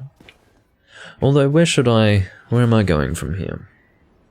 I need to remember what I'm even doing. Okay, so I'm heading for Sen's Fortress. Unless, you know what I could do while I'm here, this would be a much more sensible decision. I should instead go to the catacombs and kill the Titanite demon because I'm close to the entrance to the catacombs, you see. That would be the much more sensible thing to do. So I will do that. I don't care about these skeletons. I will go to the Painted World and pick up the Blood Shield also, by the way. Because the Blood Shield, for some reason, every Dexterity build that I do, I use the Blood Shield plus 15 with the Lord's Blade set. I don't know why. Or Lord Blades. Is it Lord's Blade or Lord Blades? I think it's Lord's Blade. Yeah, I seem to go with that combination all the time. I don't know why, but that's what I do. That's what I do.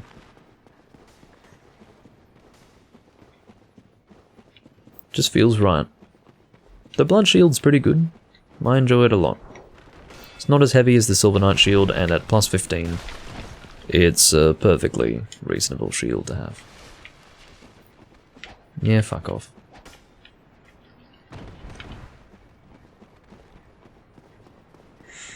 Alright. So the Titanite demon that I was referring to is the one over here. If I ever say Prowling Demon, I'm referring to the same thing. A Titanite demon and a Prowling demon are the same thing. Titanite demon is the colloquialism, and Prowling demon is the official term. You can see that I'm doing a lot of damage to him here.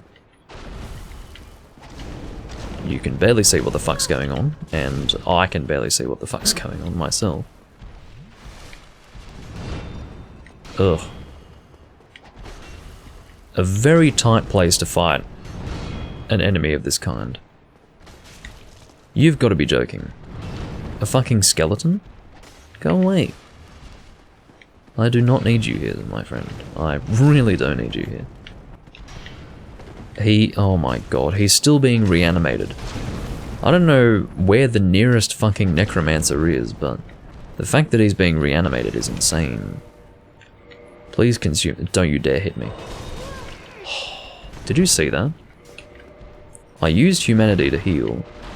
It was. Oh shit. There you go. So humanity is a divine blessing in terms of healing. But, in other words, it fully heals you every time, but still. I do not need this right now. Having to deal with this fucking skeleton. And I do not have the Estus fast for this. This is crazy. This whole situation is ridiculous. I'm dealing with it though, as needed. There you go. Let's make sure we get that nestle in coffin. Hey, you got the catchpole. So the Titanite catchpole is probably the most uncommon halberd weapon that people use. I enjoy the catchpole. I think it's great. It's not that good. Honestly, earlier on in this stream I was talking about how the standard halberds are not very good. I would extend similar criticisms to the Titanite catchpole. As cool as it is in name and in appearance, it's not that good. It's really not that good. I can't use it effectively, so you're not going to be able to see the attack pattern of it. You can at least see the way that it looks. Lovely as it appears, it's really not that good. So, I'm sorry, but it's just not that good. Yeah, maybe you could be right, Paul. Maybe distance from the necromancer doesn't matter as far as whether or not the skeletons are reanimated, but yeah. I always felt that it was based on distance. You've never seen the catchpole before? Well, it's a cool weapon in the sense that it's a rarer weapon. Like, the rare weapons would be Boulder Side Sword, Man Serpent Greatsword, Titanite catchpole. Weapons like that. Rare drops from enemies that people rarely make use of in their builds. I would say of all those three, the Boulder Side Sword would be the best. I would use a Boulder Side Sword for the build that I'm doing right here. But Would I bother getting it for this build? I don't know.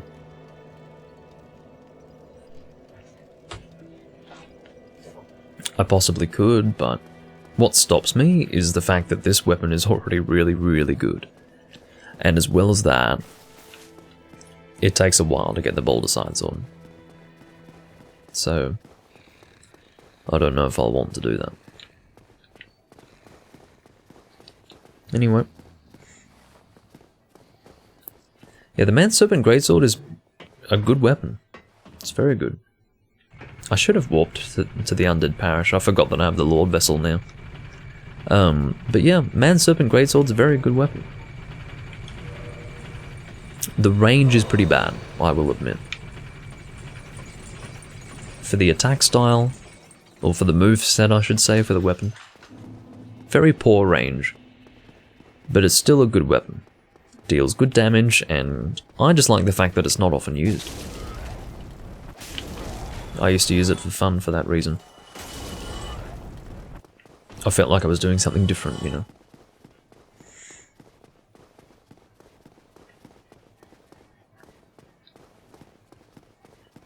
When I do use the Man Serpent Greatsword, I'm always left a little shocked by how bad the range is. I would go so far as to say that the Black Knight Greatsword has better range. It might not be better, it might be about the same. The Black Knight Greatsword and the Man Serpent Greatsword both, for their moveset, have terrible range, but still,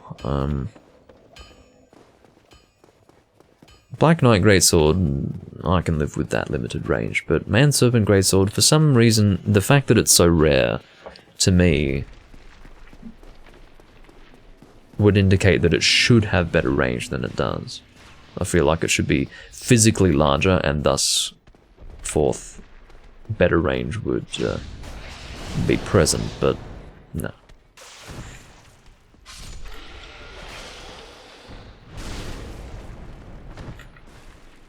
I will do a wake up hit with you. Well, I say wake up, I don't really know how else to call it. A chain strike, I guess you could say. We are going to intentionally fall down to this lower level here, because we have some Titanite demons to kill. Hello.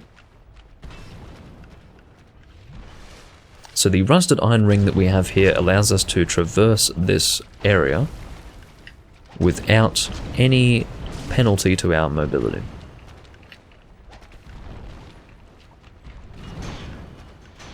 If you're familiar with how much slower you move in shallow water, such as the area in the Darkroot Basin where the Hydra is present, then that's about the speed at which you move in this location. And it's bad. Again, once I kill all 4 of these Titanite demons, we will be able to get to a +5 Quelaag's Fury Sword. But it is worth mentioning that the 4th Titanite demon here is very strong. He's very strong. It's going to be a challenge to kill him. But I'll do my best. You're a real dick. I'm going to mash you to death. You can see that I'm in good stead to kill the 4th Titanite demon, because I'm killing these guys very easily. There's the standard scythe. Hopefully I can demonstrate it for you. I think I have enough strength to use it. Please, thank you. So this is the standard scythe. This is for the benefit of anyone who is only familiar with the Great Scythe. This is your typical halberd moveset. As you can see, I mean, words cannot... I cannot possibly understate how poor the range for the follow-up is. The range for this is great. Really good. Look at the range of that follow-up. This is one of the reasons why this moveset is terrible. Look at that. Can you see how bad the range is compared to this? Look at it. It's shit. I mean, maybe it's not as bad as I'm saying it is, but it is noticeably worse. And I hate it. I have no idea what I'm doing in this game, says, sorry, I'm King Main. Just play. Which is not really of any consolation or of any help, but just keep playing and you'll work it out. You'll have there will be a teething period where you just feel like you don't know where you're going and you don't know what you're doing and you feel like you're dying a lot, but once you get over that experience through personal endeavor in the game. You'll learn what to do, how to do it, and you will feel as if you have conquered the game, and you will learn to appreciate the game in a deep and meaningful way. You can still achieve that by following a walkthrough, but I think it will be even better if you can just do it on your own. But that's over to you.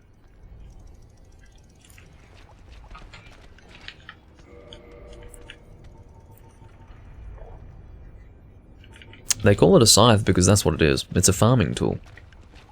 There are different sorts of scythes that exist. You've got this kind of scythe, and then you've got this kind of scythe. They are both used for the same purpose. Basically cutting tall grass and other such things. Basically different physical blade designs for the same purpose. This is a farming tool. That's all this is. It was given this appearance because it's attached to, well, rather, the significance of this is through the mythology of the Grim Reaper and his wielding of the scythe. But it is a farming tool. So, yeah. The meaning of scythe, I think, in terms of a tool, is a blade designed to cut at a distance, and to cut, I think the cutting area is large, you know, like it's a long blade that can effectively cut from a distance from the wielder of the tool. But I don't really know the ins and outs of the word scythe, but yeah. It could be similar in design to a medieval weapon, I don't know. You say Bardiche? I don't know, you could be right. But I think no matter what, a scythe is a general term for a bladed polearm, I suppose. The classification of polearm would be a description of a bladed weapon that is very, very long. Not quite a spear, but... I mean, I think a spear is a type of polearm, technically, but... Birdish. Birdish? Okay. Whatever, or birdish. I don't fucking know. Anyway. I have to contend with this fucking Titanite demon shooting lightning from far away. Or from afar, as I would normally phrase it. Let's try to heal up here. Let's try to kill this one before the other one can get in range. It's very important. This one here is much stronger than the last two that we killed. It's worth mentioning. Okay, heal up. This is bad. This situation here is terrible. I did roll. I really did roll, I have to tell you. I don't know what it is about 47,000, but once again I have died with 47,000 souls. You guys can't see the soul counter, but yeah. That doesn't mean that I've lost these souls, but, you know. That's kind of frustrating. I'll probably end up at Firelink, will I? It's not a big deal if I do. Because I can just warp straight to... Oh no, here I am. It's not a big deal. This is not a major setback. I just need to get those souls back and play better. I was definitely put off by the other one. Oh, you gotta be joking. No. You can see that I'm being flinched much more heavily here for the reason that I do not have the wolf ring. Oh shit, I don't have... Oh, this is terrible. I have almost no Estus flasks.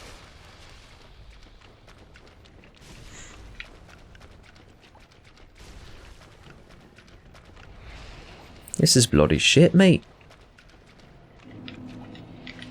Hello. Awful. I guess I'm just gonna get real aggressive. Oh, speaking of real aggressive, check this out. I was able to do that because he had taken damage from the fall. You've got to be joking. I can't believe he caught me with that. That's fucking nasty. Alright, we have to approach this very, very strangely. And by very strangely, I mean we have to... Well, hold on. We have to deal with the fact that this guy's approaching. And I don't like that at all. I really don't like that. See, he's in range now. When I say approach this strangely, what I mean is we need to be very, very slow and careful, because that other one can actually move back to his starting position if we're far away enough from him. In other words, he loses his aggro and then he walks back. We might have to approach this in this way.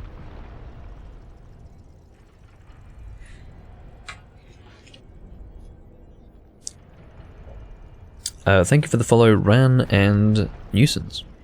I appreciate that. I don't know if you guys are still here, but if you are, then thanks for the follow. As you can see, the situation as I described it did take place in that way. You can probably see me again. Hopefully I don't get hit by his ranged lightning attacks. I can pray. Oh no, he's just trying to walk towards me, which is good. If he slowly lumbers in my direction, then that works in my favour. Because you can see that in the time that I've been given, I can kill this guy. Okay, let's pick up the Demon Titanite. Get ready to avoid this if we can. Alright, so this guy here is serious business. This one is probably more difficult than the one in Anor Londo. He is very strong. He hits like a truck.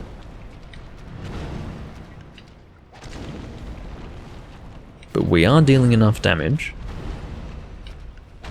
to get through his health pretty well. I'm rolling on this side of him. See how much damage he's doing? That's serious business. That's not a joke. He's up against the wall, so I have to be careful with him here.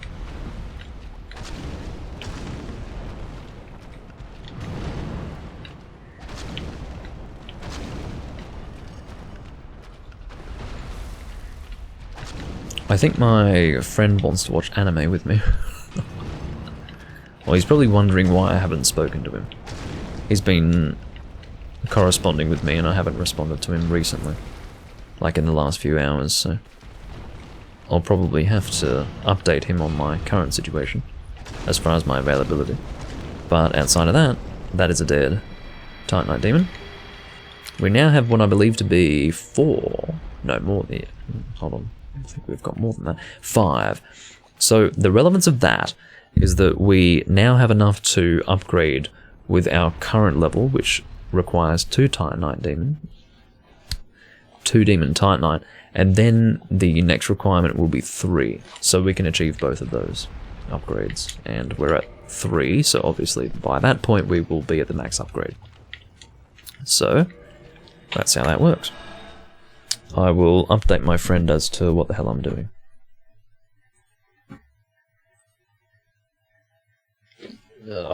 Where's my keyboard?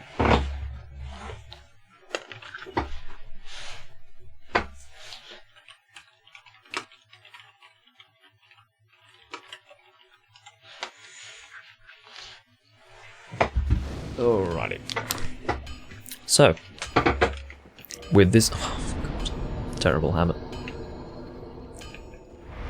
With this Demon Titanite in hand, we will make our way to the Chamber of the Princess Bonfire, which is bonfire number 3 of Anor Londo.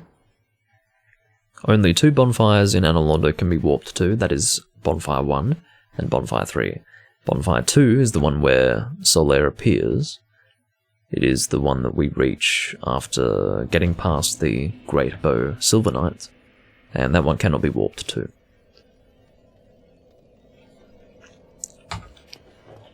Of the 2 Anor Londo bonfires that we can warp to, this one is the closest to the giant blacksmith.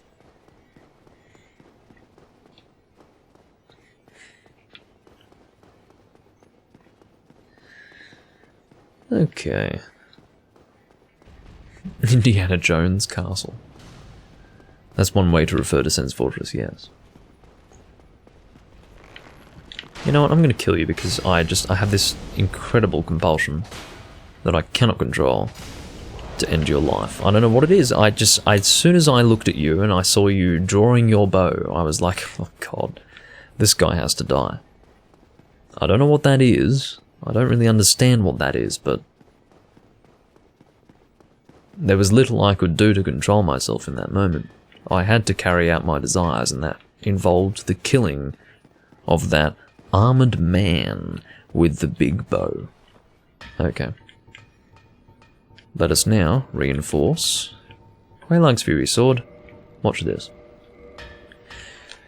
It's 4, not 3. I had a feeling. I really did have a feeling. It was too good to be true. I thought it would go from 2 to 3. I really did. It goes from 2 to 4. What other Titanite demons are there?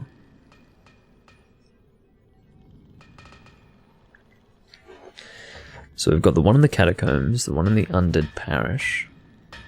We have the 4 in Sen's Fortress.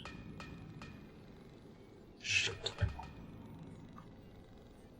Of course there's the one in Lost Islet, but is there not at least one more? There probably is, I just need to think about it. Let's think of the different locations. Duke's Archives doesn't have one. Tomb of the Gyres doesn't have one. Lost Islet does have one. There isn't one in the DLC. There isn't one in the Darkroot Forest. That can't be right. It can't be right that we are forced to kill the Titanite demon in Lost Islet to get this weapon to +5. That doesn't sound right. There's something wrong with that. I must be forgetting one. Shit. It's not the end of the world, it's just that I spent considerable time trying to... Oh, I forgot to include... are we at this? Yeah, 8. I think, is it 7 or 8? I don't fucking know. Anyway, it's like...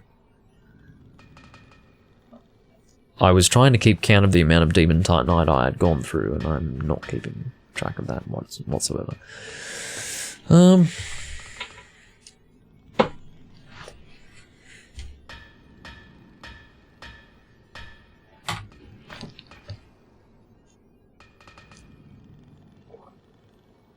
Is there Demon Titanite in a chest that I'm forgetting about?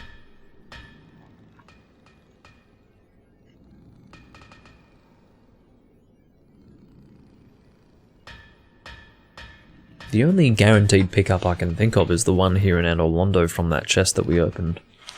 Oh dear, sorry about that. I apologise because my slippage there resulted in me smashing my controller into the boom stand, which was probably not sonically pleasant.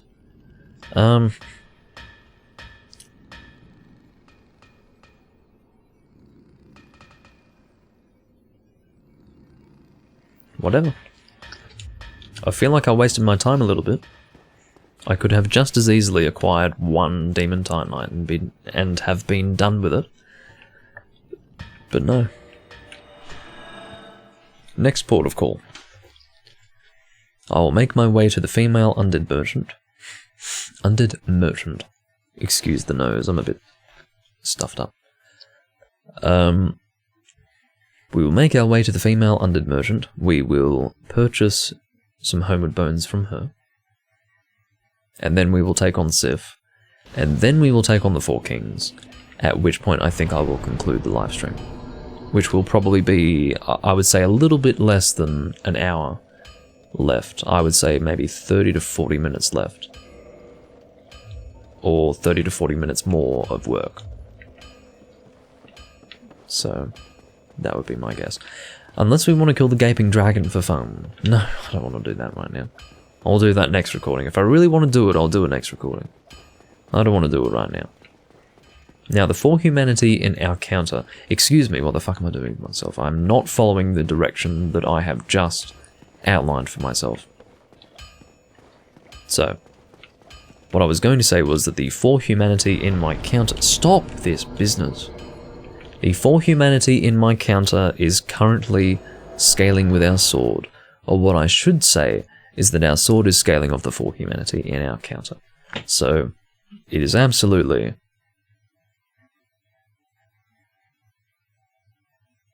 well, not essential, nor is it imperative, nor is it required. None of those words. It is useful for us to have for humanity in the counter. And so we will try to maintain that. Not at all costs. You know what I should be doing?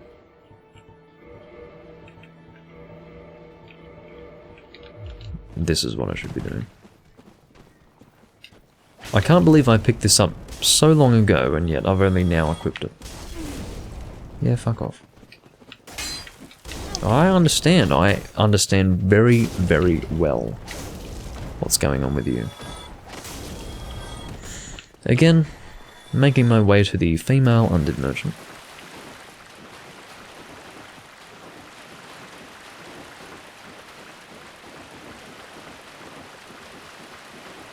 And once we have topped up our homeward bones, in fact it would be incorrect to say topped up, because that would suggest that I have homeward bones. I am currently out. I am dry. So we're going to get, I would say 10. 10 is sufficient. That's 5,000 souls, which is more than enough, given the soul requirements for leveling up at this time. Soul requirement basically attaches value to the number of souls that you have. If your soul requirement is extremely high, it means that the value of souls goes down. It means that you need a lot of souls for it to really translate to a number of level ups, which means that you can live with losing a lot or spending a lot outside of level ups, etc, etc. So I'm taking you to 35 because that feels good, and then actually this is perfect. That could not have worked better, because I wanted to return here. I intend to make my way to the Sif boss fight. This is lovely. I'm sitting on 13,000 souls because that is just shy of what is required for a single level up. So once I kill Sif, we will be in good stead to level up further, probably twice more. Maybe 3 times more if I consume the soul, which I think I will. I don't really have a reason to keep the soul of Sif. The soul of Sif is a very good soul. It's required for what I believe to be 3 items in the game. That is the Sword of Artorias, the Cursed Sword of Artorias. Well, let me rephrase that. The Great Sword of Artorias, the Cursed Great Sword of Artorias, and the Artorias Great Shield. The Soul of Artorias is for the Abyss Greatsword, which is a bit messy, but yeah, that's how that works. I won't rest at that bonfire. I won't do it. I'll actually kill these enemies one at a time in a legitimate way, rather than cheesing them, because I'm at the point now where I feel like I can fight them normally. Good day. Hello.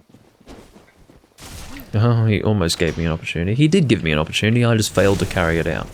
Or I failed to follow through with what he had given me in terms of an opportunity. Good night. And now, for the assassin, I'll try to grab him without pissing off the cleric. Alright. That worked in my favour. What didn't work in my... Oh, I don't really have the healing wares for this. I really don't. This is not good. I can't fight Sif with 4 fucking Estus Flasks. You've actually got to be joking me.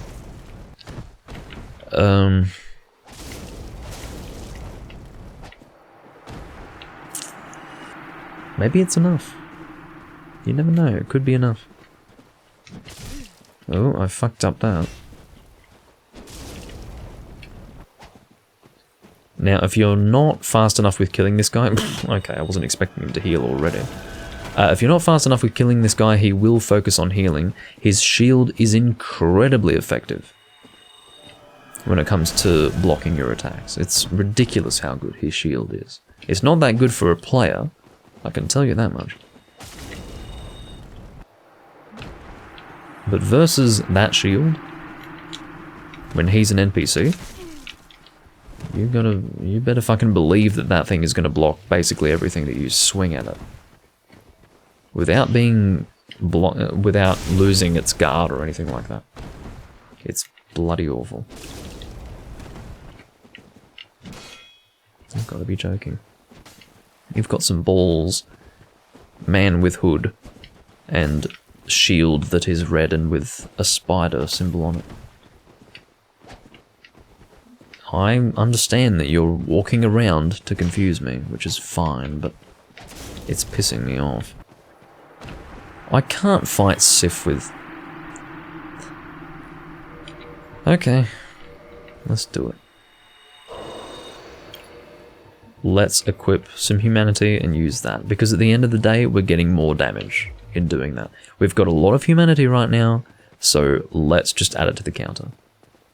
It means that we have to be very careful about not losing our souls, because to lose our souls, in other words, to fail to collect our bloodstain after death, means that we will also lose our humanity, and I can't do that. I can't afford to do that. Our current damage is 431. Obviously, our sword scales off our humanity. We are at 50% damage increase for humanity, specifically relating to humanity. I'm not referring to the full damage of the weapon.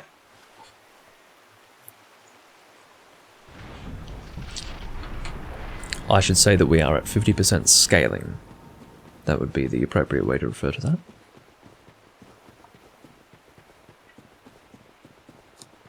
Okay.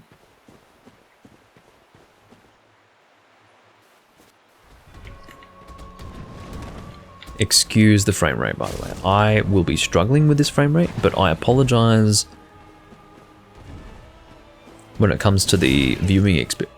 Whoa. I was not anticipating this amount of damage to be dealt to me per hit. I was absolutely not anticipating this. Whoa. This is actually as bad as the PS3 version. I remember the PS3 version of this fight being terrible when I was recording it, but this is bad. This is fucking bad. I'm dealing a lot of damage, but he's dealing a lot of damage to me. We are both dealing lots of damage to each other, I must say. He is weak to fire, clearly. Clearly. But it has to be said that I do not have much margin for error here. He is hurting me a lot, and I don't have much in the way of healing wares. Yep. There we go, he's dead. We didn't get to see his limping business, none of that. He's dead, and that's the end of it. And I'm sorry, Sif, I do very much appreciate you. You were a lovely wolf, protecting his master's sword, and his master's legacy. But please,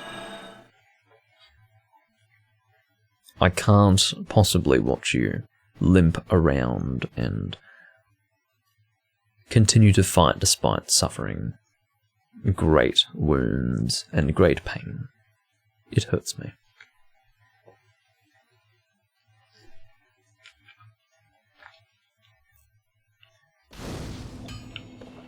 Okay. So let's go and consume Soul of Sif. We do not need that for this build. Soul of a Brave Warrior will also be consumed. We are currently sitting on a total of 82,135 souls, which is very good for leveling up. We will take you to 24, that's fine. We will keep Endurance at 25 for quite some time, I think. I think Endurance at 25 is perfectly sufficient, and we'll leave it at that. Story-wise, we killed Sif so that we may acquire the Covenant of Artorias, which is a ring that allows us to traverse the Abyss, and we must be able to traverse the Abyss to kill the next boss. And so, it is time for us now to take on New Londo Ruins legitimately. We're not just going there because we are, I guess, entering an area that we shouldn't be because it's too strong for us. We are actually going there at a level appropriate. Let me rephrase that. We will be going there with our character being level appropriate. Oh god, there's a terrible graphical glitch there. Look at how the area surrounding my character is all blurred, as if I'm excreting invisible gas or something like that. That's creepy. Well, technically you couldn't call gas invisible if you can visually see a distortion in the air where it is being expelled. Would you not agree? Invisible means that it cannot be seen by the naked eye. Invisible gas would be oxygen, for instance. So, yeah, if you can actually see a distortion, it means that it's a visible gas. Anyway. I'm fortunately able to one-shot these ghosts, which doesn't surprise me, but yeah, that should be a stark contrast to when I was last here.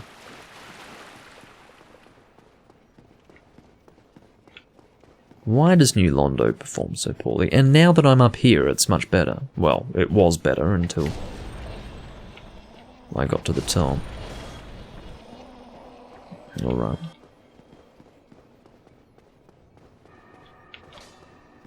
I will kill all the ghosts here, it's not going to be too difficult. They don't last very long before my sword. Anyone else? Anyone else? Oh yeah, you. Hello, goodbye. I almost feel sorry for them, but I don't. Because I don't like them at all. I'm surprised that you didn't... Well, I'm not surprised, actually. I shouldn't be surprised that you didn't die, because the rolling attack does less damage than the standard swing. So that's not too unusual. Let's go and get some Transient Curse. Or the Jagged Ghost Blade. That's fine as well. Of course, the Jagged Ghost Blade is an example of a weapon that can deal damage to these ghosts without the need for Transient Curse. Is it worth using it? Not unless something's very wrong, and you have run out of Transient Curse, and do not have the souls to purchase them from the female undead merchant. And as I suggested, if you are in that situation, it means something has gone terribly wrong. And what has gone terribly wrong is likely your soul's experience. And what is terribly wrong is your skill level. Hello. The problem with this is that they have much better range than I do. So I have to hope that I can hit them. Please, oh my god, I don't know if you saw what just happened there, but I walked up to the edge, and rather than walk off the edge, or attack off the edge, I was hit off the edge. So... You describe the gold-hemmed set as a set that looks like a foreskin, which is not how I would visualize this, but sure. I guess you're technically right, but still. I would not, for a moment, liken this to a foreskin. Possibly because my thoughts do not immediately fixate themselves upon the penis. Anyway.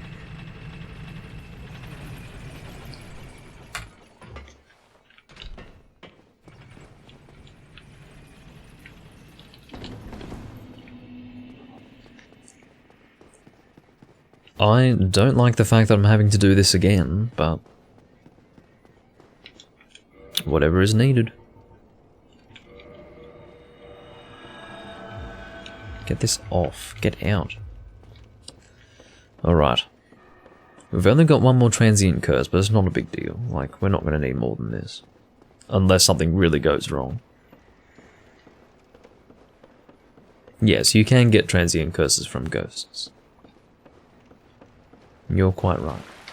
I shouldn't need to actually buy any more. I'm hoping that I can get them from the ghosts themselves. Surprisingly, I was not able to kill you with that. That's a surprise. Again, excuse the frame rate in New Londo Ruins. I do not ask for the game to perform so terribly. But it is the hand that I have been dealt.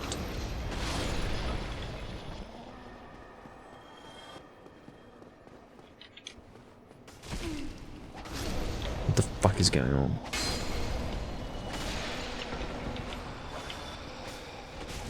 This is what's happening right here is not okay. None of this is okay. Please give me a transient curse. Thank you. I got 2 of them. I don't know if they always drop in stacks of 2, but they might. It's possible.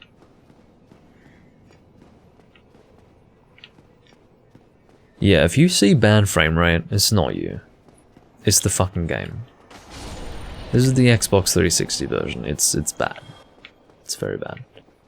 Not just the Xbox 360 version, but indeed the PS3 version is bad as bad. And this is just the experience. Like, if you ever played this on a console, when the game was new, this is what you got. This is it.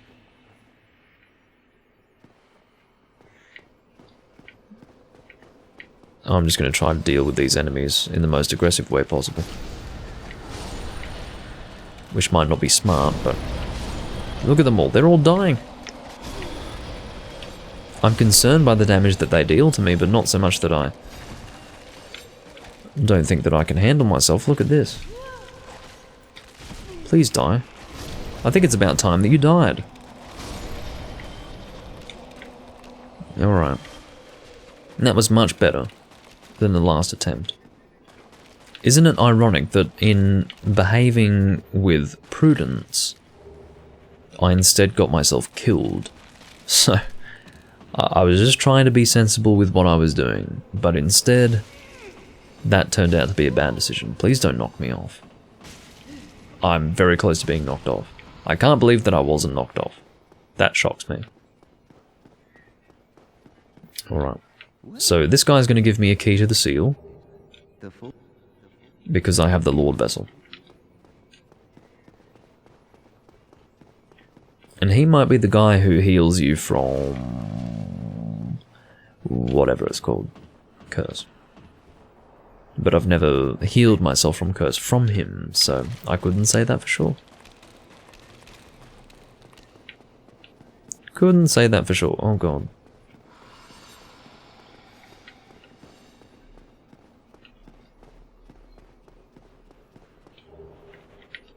Thank you. And there's some items to get up here. I've got some ghosts following me, but I don't care about them. Not at this point. I can live without them. I can live without bothering with them, at least. There are some items to get on that building, but I don't really remember what those are, and I don't care about them. How about that? I think there's like one thing. And it could be a soul or something like that. But I don't care about it. I care about lowering the water. That's what I'm going to do right now.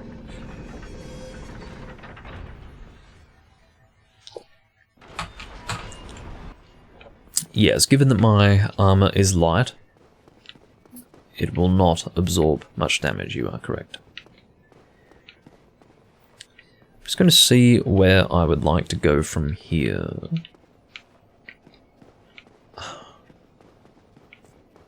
Just need to work out where I am in relation to the lower area, I think. Aha ha ha. So from here there is a Dark Wraith in this spot. So I can one-shot him with a riposta, fortunately. I'm going to from this position. If I were being smart, what I would do is I would engage the boss without pissing off these enemies, but I'm not that smart. Look, in the end, I would like the Titanite chunks, if you can forgive me. You know, I don't think my defense is good enough for the Four Kings boss. I'm getting that feeling. But, whatever.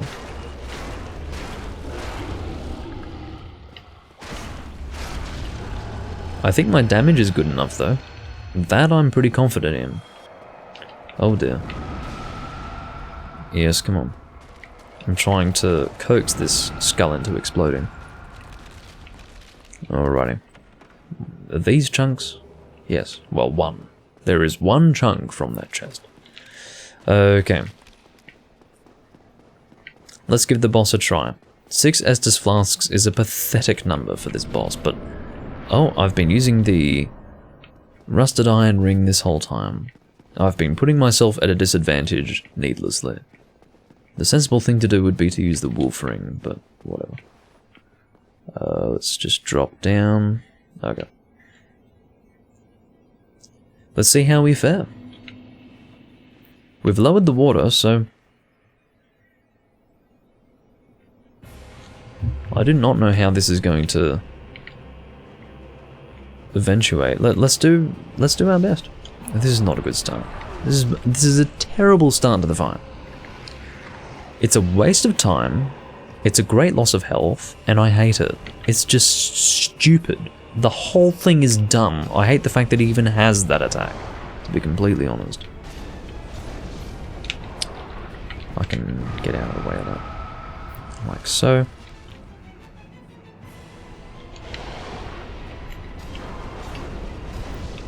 Another one. You can see the next one's already spawned. I can't see what he's doing. Okay. He was fortunately doing a directional attack.